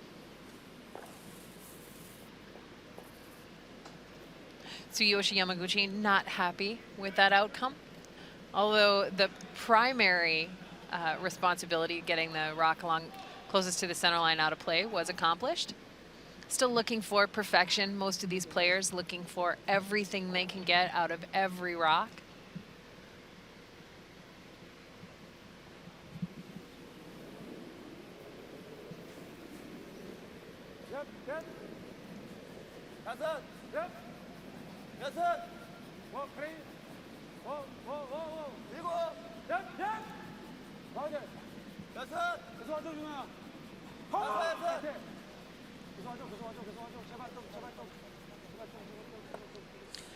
Oh, and 2 times in a row, ticking the guard.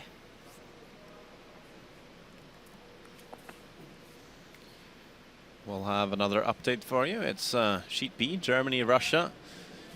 Mark Muskatovitz being moved up from second position to throw the fourth stones. He's done quite well so far, looking to score big here in the 8th end. And that will be a nose hit to score 3, making it a 7 shots to 2 final, a first win for Germany. Yeah, that has to be a nice moment for Team Germany. So we see the very respectful handshakes. Also, Daniel Rothballer out in the ice today, playing 88% as lead, putting Sebastian Schweizer on the bench. Maybe that change might, you know, improve their fortunes. Yeah, give Germany a bit of a boost and change their momentum now that they've gotten themselves into the win column. Also see Alexander Baumann play 89% today. He hasn't been close to those numbers earlier in the week, so maybe moving down to third, regaining his confidence. Yeah, just changing the pressure that he's facing, still allowing him to call the game. Takes advantage of his skills and also gives him a bit of a pressure break. And back on our feature sheet, we've had a couple of misses in a row, and finally Taehwan Kim puts a nice draw in for the Korean team. And your prediction is coming to pass. The very usable stone on the corner. Your crystal ball is working quite well.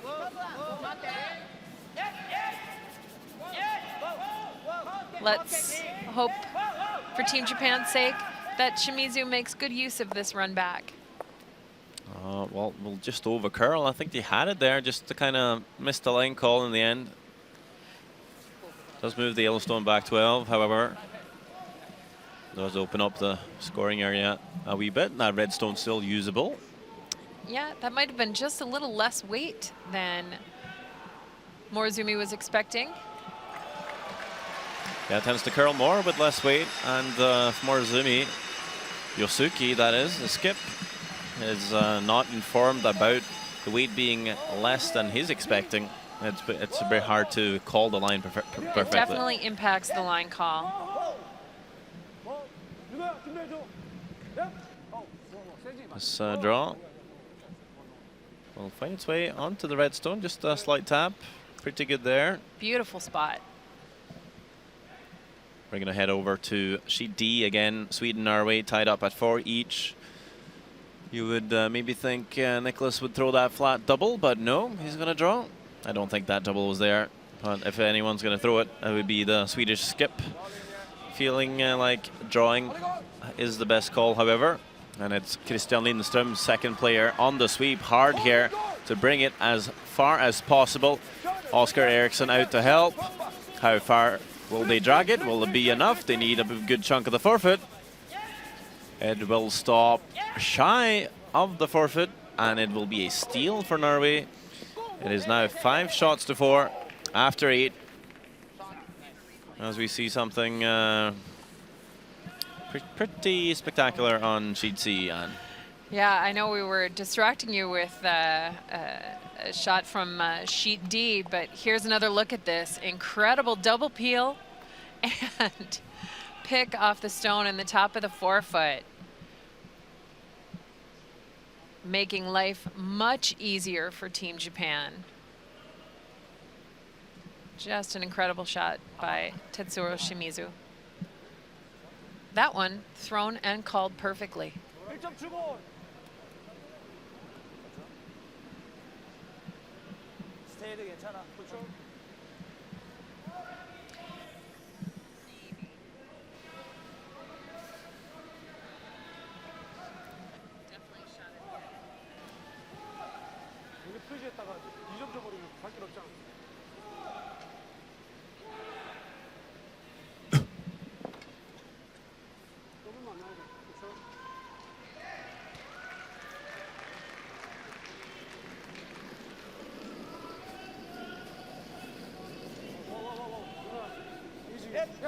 The good news for the Korean team is that they're about to sit 2 stones in the rings.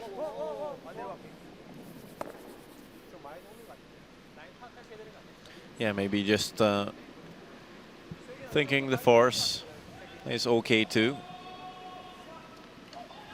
Yeah, at this point, that is their reality. And you never know, you may get the odd miss out of a last stone. In the 7th end, the last time we played this direction, both skips missed their last shots, and it was a huge shift in momentum in the game.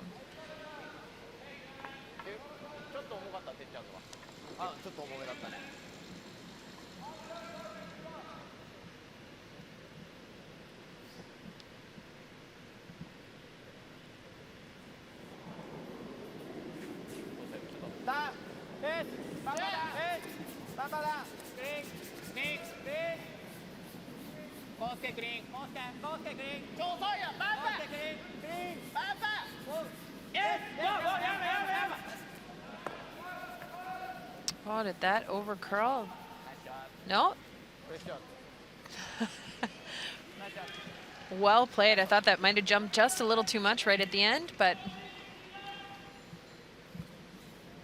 well played.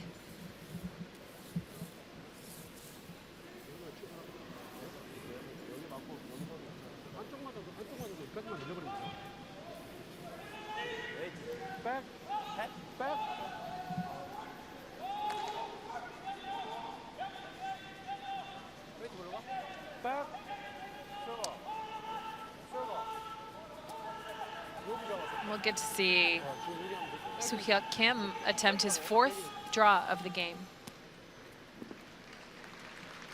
here in this 9th end. It's a freeze attempt.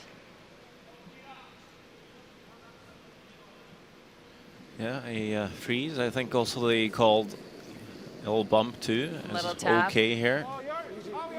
Mostly about being shot stone and finding a good line here. Sweeping this one really hard to Park to get past the guard. It's going to be all over it. Wow. Shooter spinning to the center line, leaving Japan to score 2 here. And he's having a bit of a tough day today. Yeah, that was a tough time for miss again.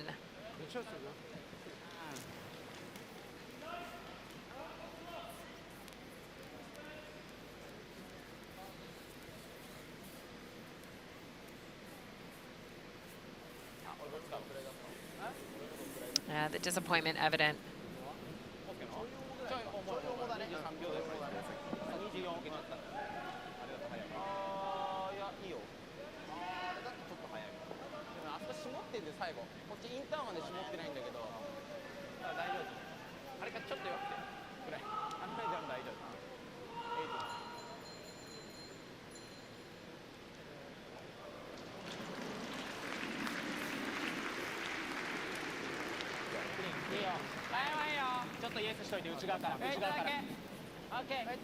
So Team Japan needing a chunk of the 8-foot for 2 points.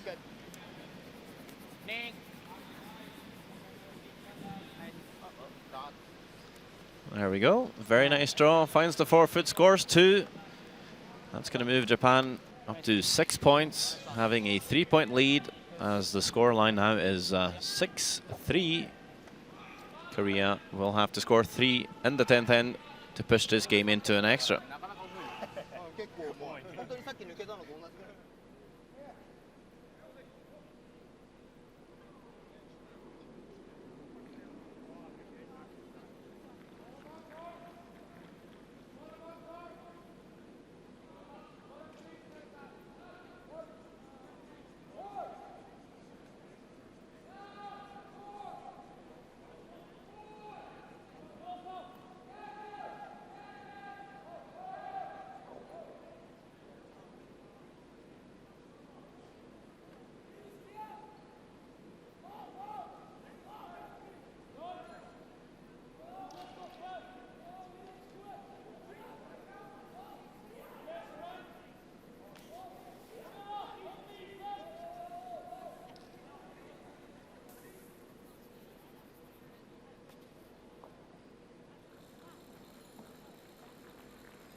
Back in action again here on sheet C as we see this first red stone being thrown through the rings.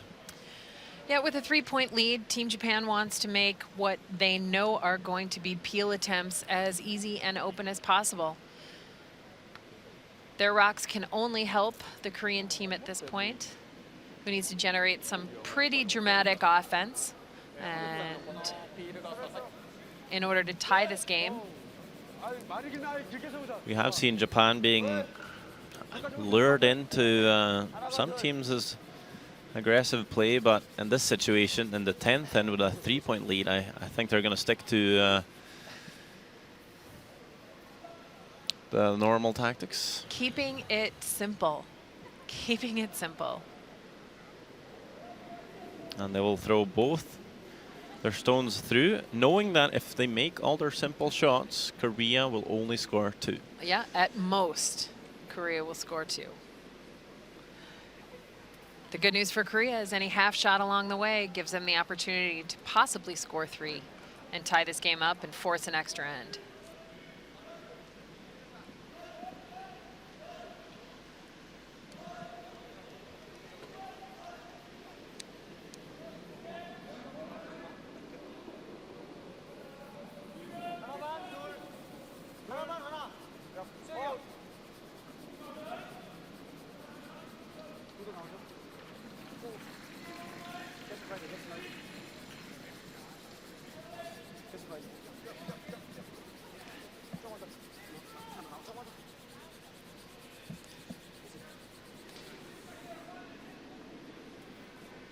So with this staggered placement on these corner guards, it gives Japan a wonderful opportunity to make a double and roll the shooter out over the top.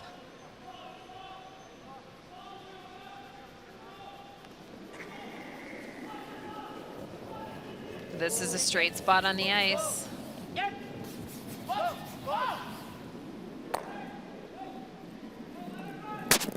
So close.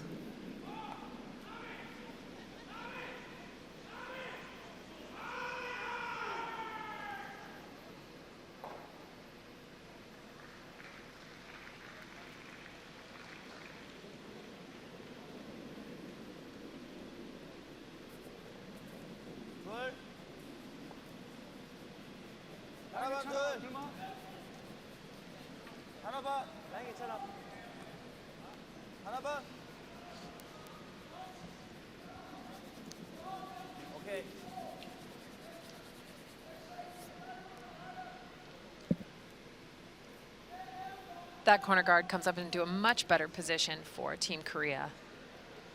Double peel is not readily available. You'd have to throw 4.5 seconds hog to hog on that one. It's not like Japan needs to play the double peel either. They do not.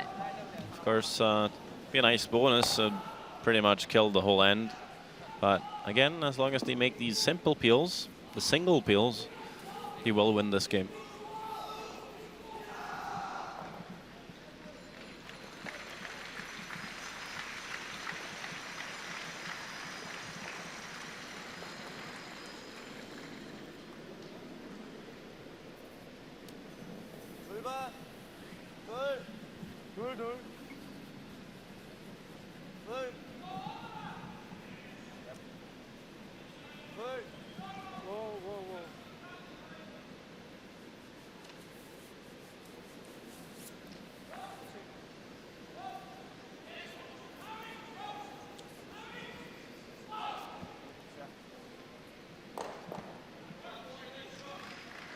And we see the stagger and we get another chance at this cross the sheet double. Yep. Critical to make sure you get one though. Yep. Yes. They must be close. And they were close.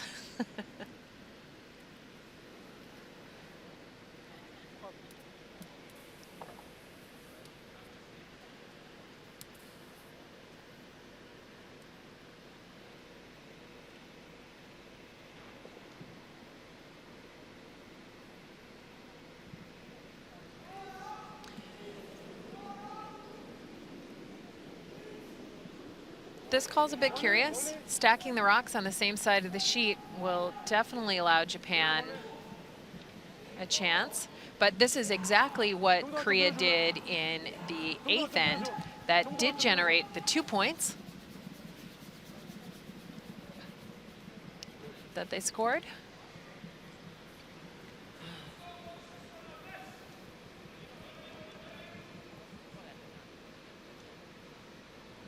It was really well placed, and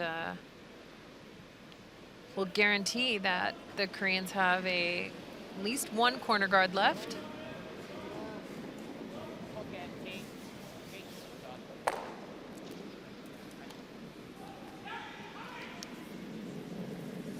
And now it's time to come into the house.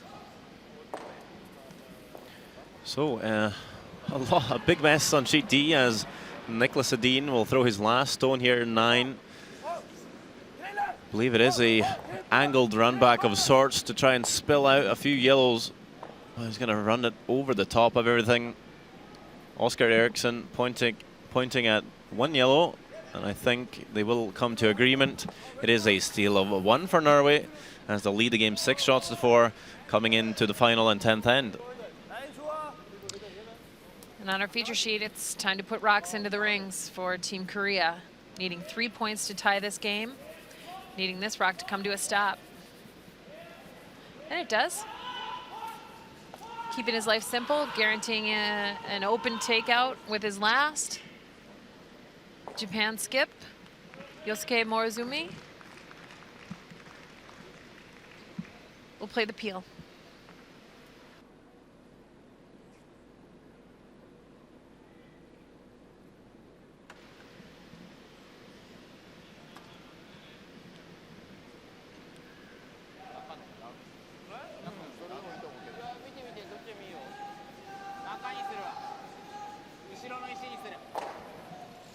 Well, Morozumi now sitting in the hack, saying he can see a good chunk of the stone in the back, so might as well.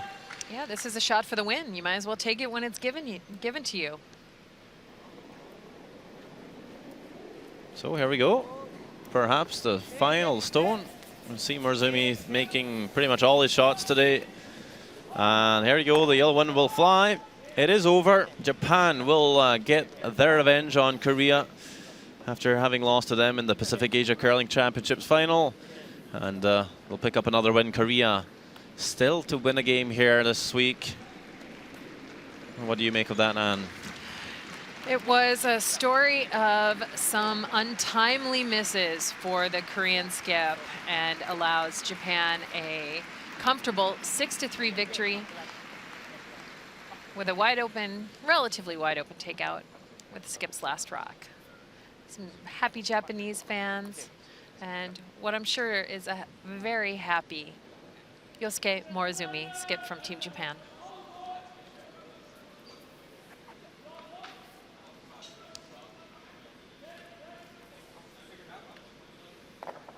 And as our feature game comes to an end, we hope you stay with us because we're going to shift to the final end of Sweden-Norway.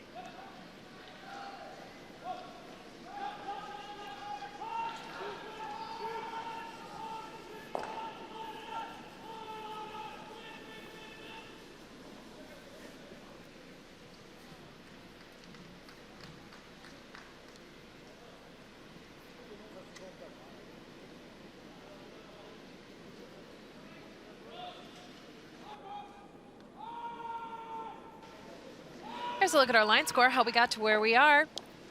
Norway with pivotal steals in ends 8 and 9, leading 6-4, playing the reigning world champions, Nicholas Edin and Team Sweden.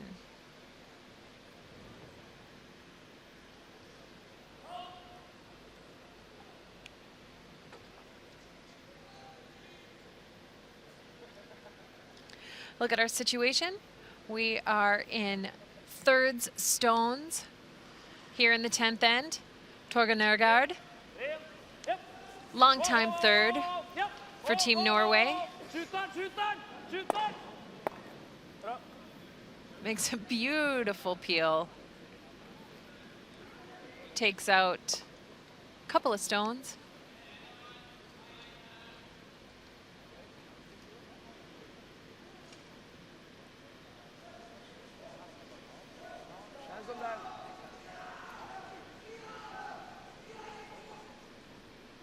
And Oscar Eriksson, lefty third, being asked to play a freeze. Team Sweden using what is available to them. Kan runda istället, greppa. Greppa. Håll, gå nu. Håll! Bra track. Great weight. Maybe not the exact line they were looking for. As this gives Norway a chance to remove everything from play. Sida greit, skal du det?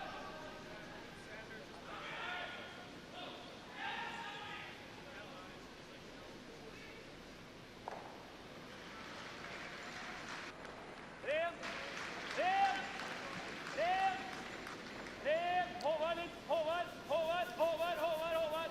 Bra. And with the nose hit, both stones are removed from play. Norway's shooter sits above the tee line, so at some point, Sweden's going to need to move it. But right now, they get a chance to play this freeze one more time.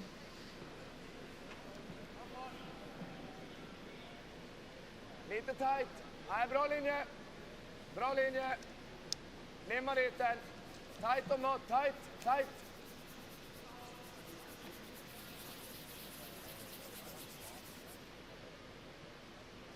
Ja, bra spel.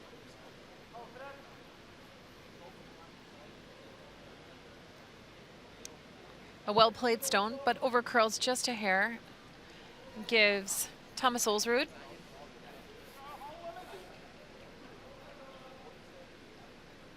who is having a lovely game at 94%. Opportunity to remove those stones. Ren. Whoa. Whoa. Yep. And they all spill. Great shot. Tar vi den, Sva? Tar vi den.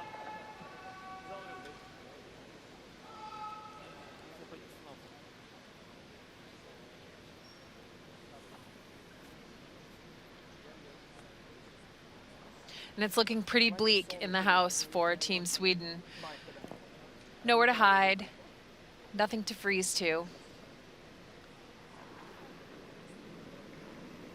Nicholas is going to put this rock into the only spot where there might create a little bit of traffic.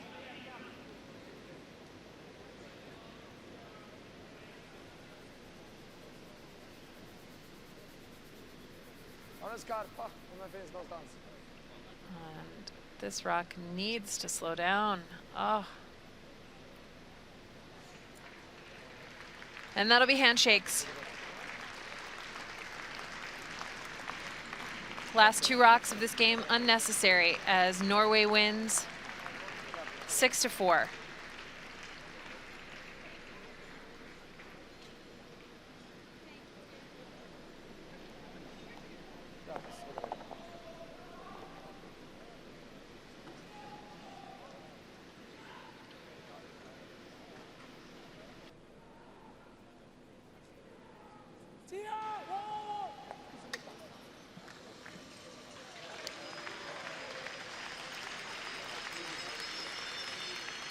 And we get a look in at a very important game in the standings.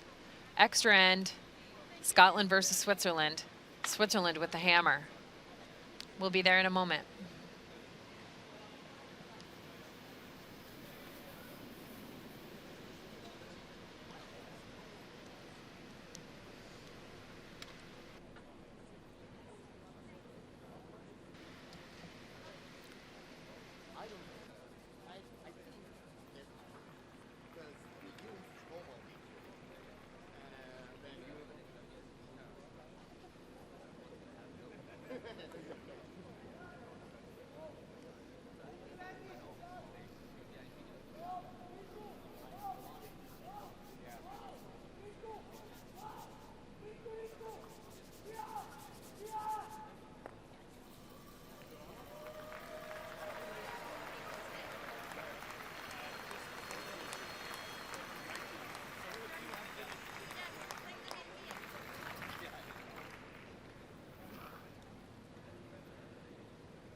So here we are, Sheet Alpha, the only game still out there. We'll have Ross Patterson, second player for Scotland, put up the guard as we are in the extra end. Switzerland with the last stone advantage.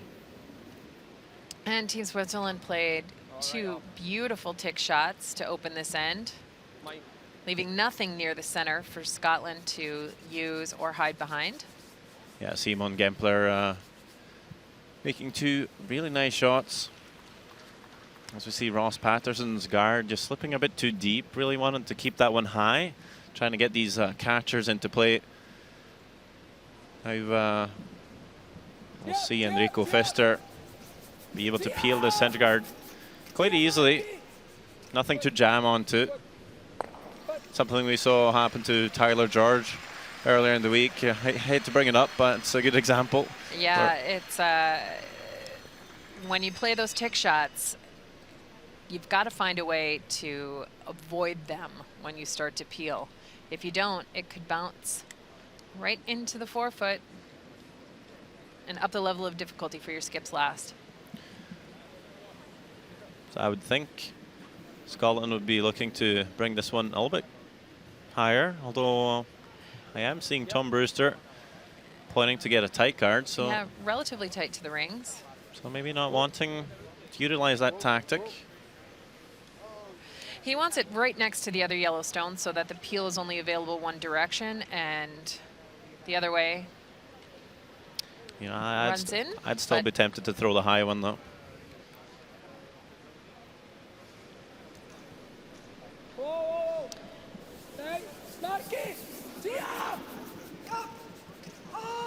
Maybe Tom Brewster just feeling like he doesn't want to leave a double, want to keep that closest yellow corner guard in play, and thinking he's probably going to come around it at some point. Yeah, and he's going to have a conversation about, do they come in now? Do they throw another corner guard? I mean, another center guard?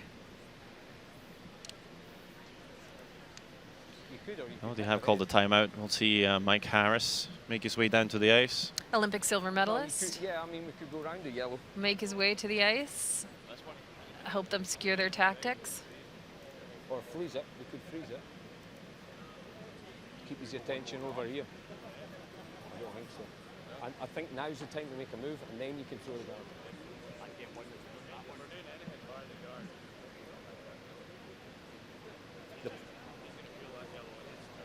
Hey.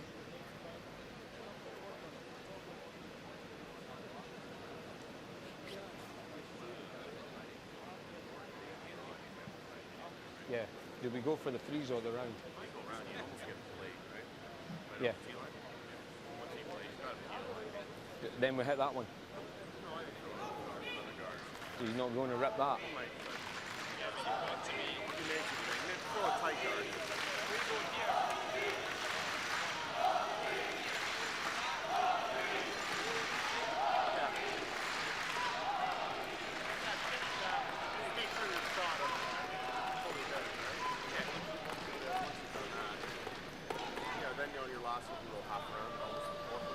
Yeah. I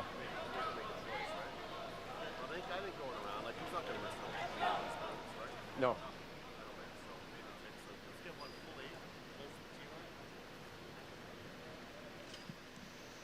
So Mike Harris liking the draw around the corner guard right now.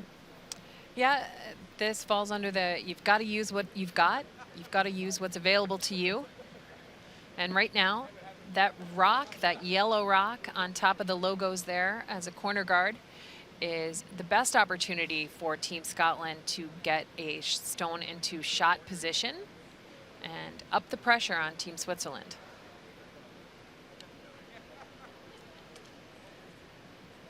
This is Glenn Muirhead, brother of very accomplished curler Eve Muirhead. Army only! Room! Whoa! Whoa! Big line! Ross! Ross! Hammy! Whoa. Ross! Ross got a bird! Come on, hard! That is pretty much a perfect draw.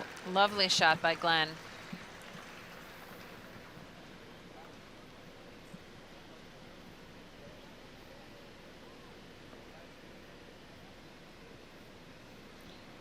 Switzerland and skip Sven Michael not really thinking this over too much. He's going to peel the guard, trying to open up that yellow.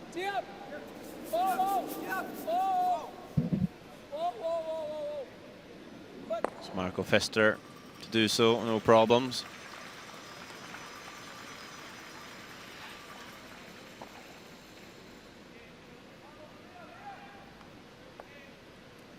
So trying to inch their way towards the center line here,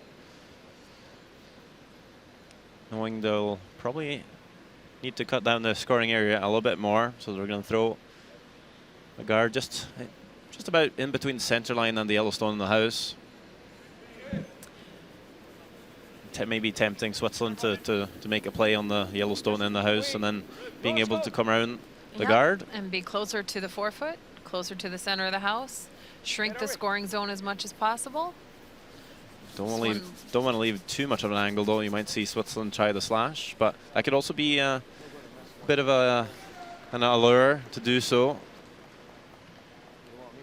Yeah, and that's what Switzerland, that's the bonus of the shot, but they are not going to fall for the leave the center guard there. Sometimes you see if you go too hard for the slash double here, you might just over curl a bit, leave a center guard. So you got to make sure you roll the shooter out of play here. You'd rather catch this one too thin than too thick. Yeah, and one of the ways to do this is to make sure you've got quite a bit of rotation on that thrown stone. You'll get much more action off of it. Just like that. Oh, and just misses it. Yeah, really great effort. Overswept the line call a little bit there. Sven just being a bit safe with the sweeping. Three-quarter guard it. Problem is, if we've got a guard too low, it doesn't matter if we get around it. It's going to pick it easy. Do you know what I mean? Well, we could just guard that. He's hitting and floating. Yeah. Guard it.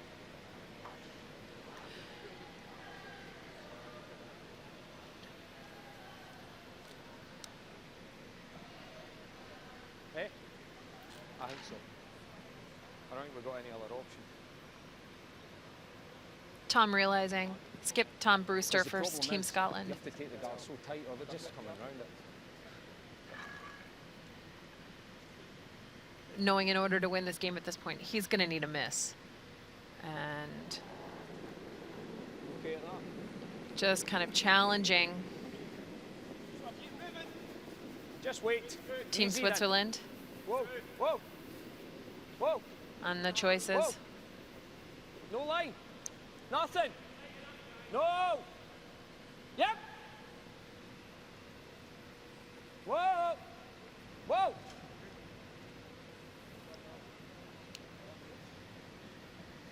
Very nice guard by Tom Brewster, and wonder what Switzerland might do here. If they'll just peel that guard again, or you might even see them play the freeze. Yeah, and I think they called a timeout. Yep, they did. So, Coach Hurleyman, Robert Hurleyman, going to make his way to the ice. Dat wordt nog her vriezen.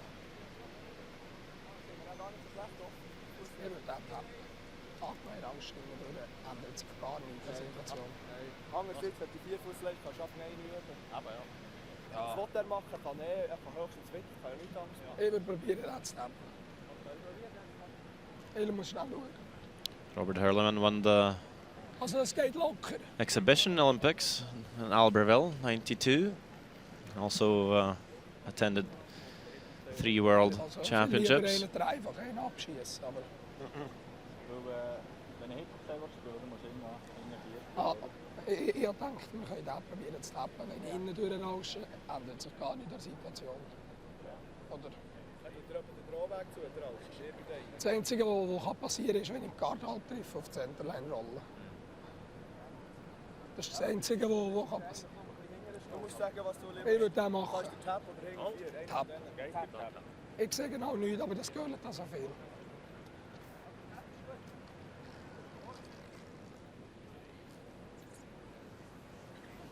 Backline. Backline.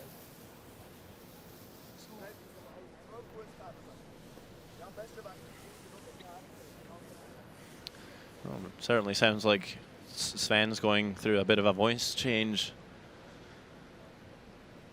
He's been screaming a lot this week, a bit losing his vocals. Yeah, and we're only at the midway point of the week. He's going to have to find a way to recover. Keep what voice he's got left. I remember when I was a young skip, I lost my voice at a championship and couldn't speak for 2 days. Was your team happy? They thought it was funny because I was flapping my arms all game. That's when you go to the hand signals. So I think they were calling backline here to come around the guard and try and tap up the yellow. So Simon Gempler now working the curl, trying to come around it. And he will be able to tap it, not all the way out, but good enough to sit two. Proving that the guard thrown by Tom Brewster probably over-curled the tan, actually allowing that shot to be played. Yeah, now Tom's got a couple options. He's going to try and go back underneath that. He could choose to freeze to one of the other stones. Let Glenn come out. Well, if you want. Yeah, just a freeze in this day and age, so it's not really worth much with the lively stones and the way these guys can throw them. Yeah, and even with the freeze, it would be just a draw to the 8-foot. Tom Brewster, his last stone. Really trying to force as much precision as possible out of Sven Michael and Team Switzerland. Line's good. Line's good. Get ready, Glenn. Glenn. Glenn. Whoa, Ross. By 8. I think he's made a good one here, maybe actually over-curling a touch. Will for Switzerland to make a draw, but only needing really a good chunk of the 8-foot for the win. As we've mentioned a few times, a crucial game for both teams here.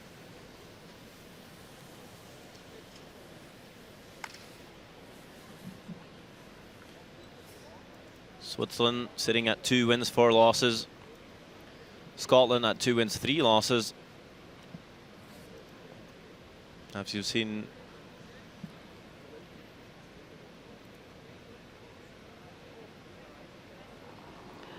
Sven Michael looking for a nice piece of the 8-foot to give this home crowd a real reason to cheer this afternoon. Switzerland has hosted the World Men's Curling Championship 8 times. They have never won it on home soil. This draw will at least improve their chances to make it to the playoffs, and this draw will find the forfeit. And we'll see the crowd thoroughly enjoying that shot being made. Switzerland picks up their 3rd win, and they're still in contention, although they have a lot of work still to do. Final score, 5 shots to 4.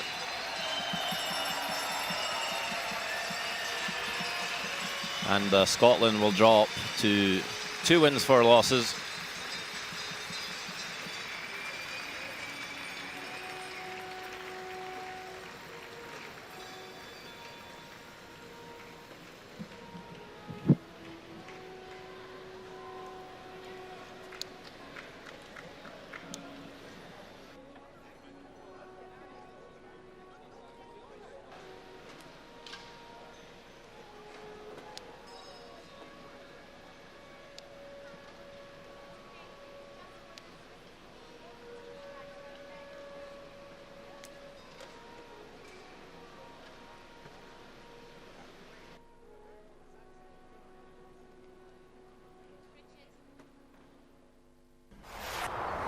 taking a look back at our featured game highlights.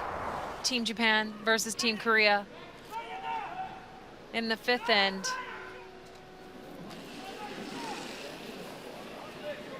Last stone, Tetsuro Shimizu. A great run back quadruple takeout. Just outstanding. Leaves Japan sitting 2 as they headed into skip stones, ultimately leaving a draw to little better than full 8 foot.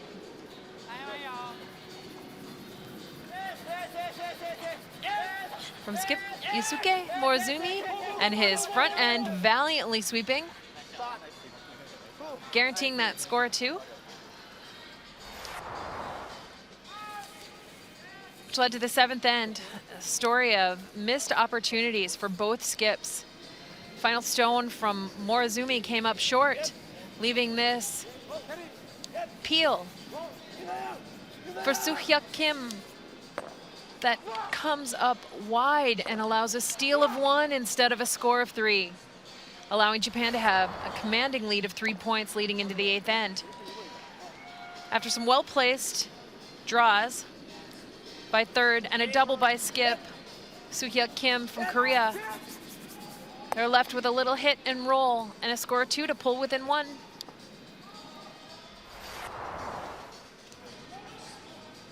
The 9th end had some great shot making with this beautiful run back double takeout. Ultimately setting up a wide open draw for a 2nd point in the 9th end and to take back that 3-point lead into 10 for Team Japan.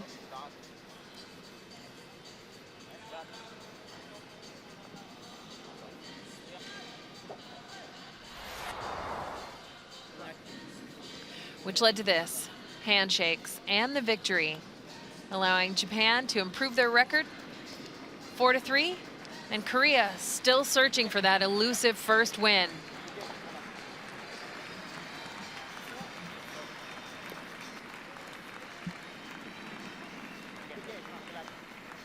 Taking another look at the scores for the session, we saw Switzerland beating Scotland 5 shots to 4. Germany picking up their first win against Russia, 7 shots to 2. And Norway was able to beat their neighbours, Sweden, 6 shots to 4. Taking a look at the standings and how the teams rack up so far. Canada still perfect at 6-0, Norway 5-1. Denmark, USA at 4-2. And then we'll have Japan and Sweden at 4-3. Finland 3-3, Scotland 2-3, Russia, Switzerland 2-4.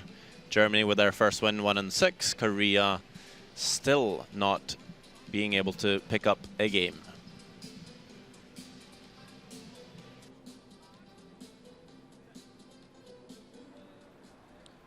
What did Japan do better than Korea today? 今日の試合で日本が韓国チームより良かった点は何でしょうか。こちらの方が正確にショットを決めていたので、その成果が向こうよりもうまく決めてくれたのでチームメイトに感謝しています。We just threw better, and I feel thank you for my teammates. You had a tough loss against Canada yesterday. How does it feel to win now today? Today? 昨日のカナダ戦の厳しい負けの後の試合でしたが、今日はどんな気分でしたか。難しい試合をしましたが、いい経験になりましたし、それは忘れて今日の試合は新しくやり直しました。It's kind of happened. Sometimes happens. Like we just missed that one draw, and that's it. And we changed our mind today and play better now. You played with your teammates for a long time. Is that important to you to have the same team every year and be able to improve every year? 長いこと同じチームでやっていますが、このチームで同じチームでやることによってより良くなってきた点はありますか？そうですね、やはり長くやっていますので、それぞれの癖だったりとかそういうのが分かっているので、どんどんそれによって勝てる確率が上がっていると思います。We now know each other a lot, bad habit, good habit also, and it makes us better and better every year. Thank you. Congratulations. Thank you. おめでとうございます。That was the Murzumi brothers. Quite happy to pick up a win against Korea today, as we see the ice makers in the background just getting ready for the next session. That will be at 7 o'clock local time for the 11th draw, and will feature Russia against Canada for this evening's matchup. Please join us again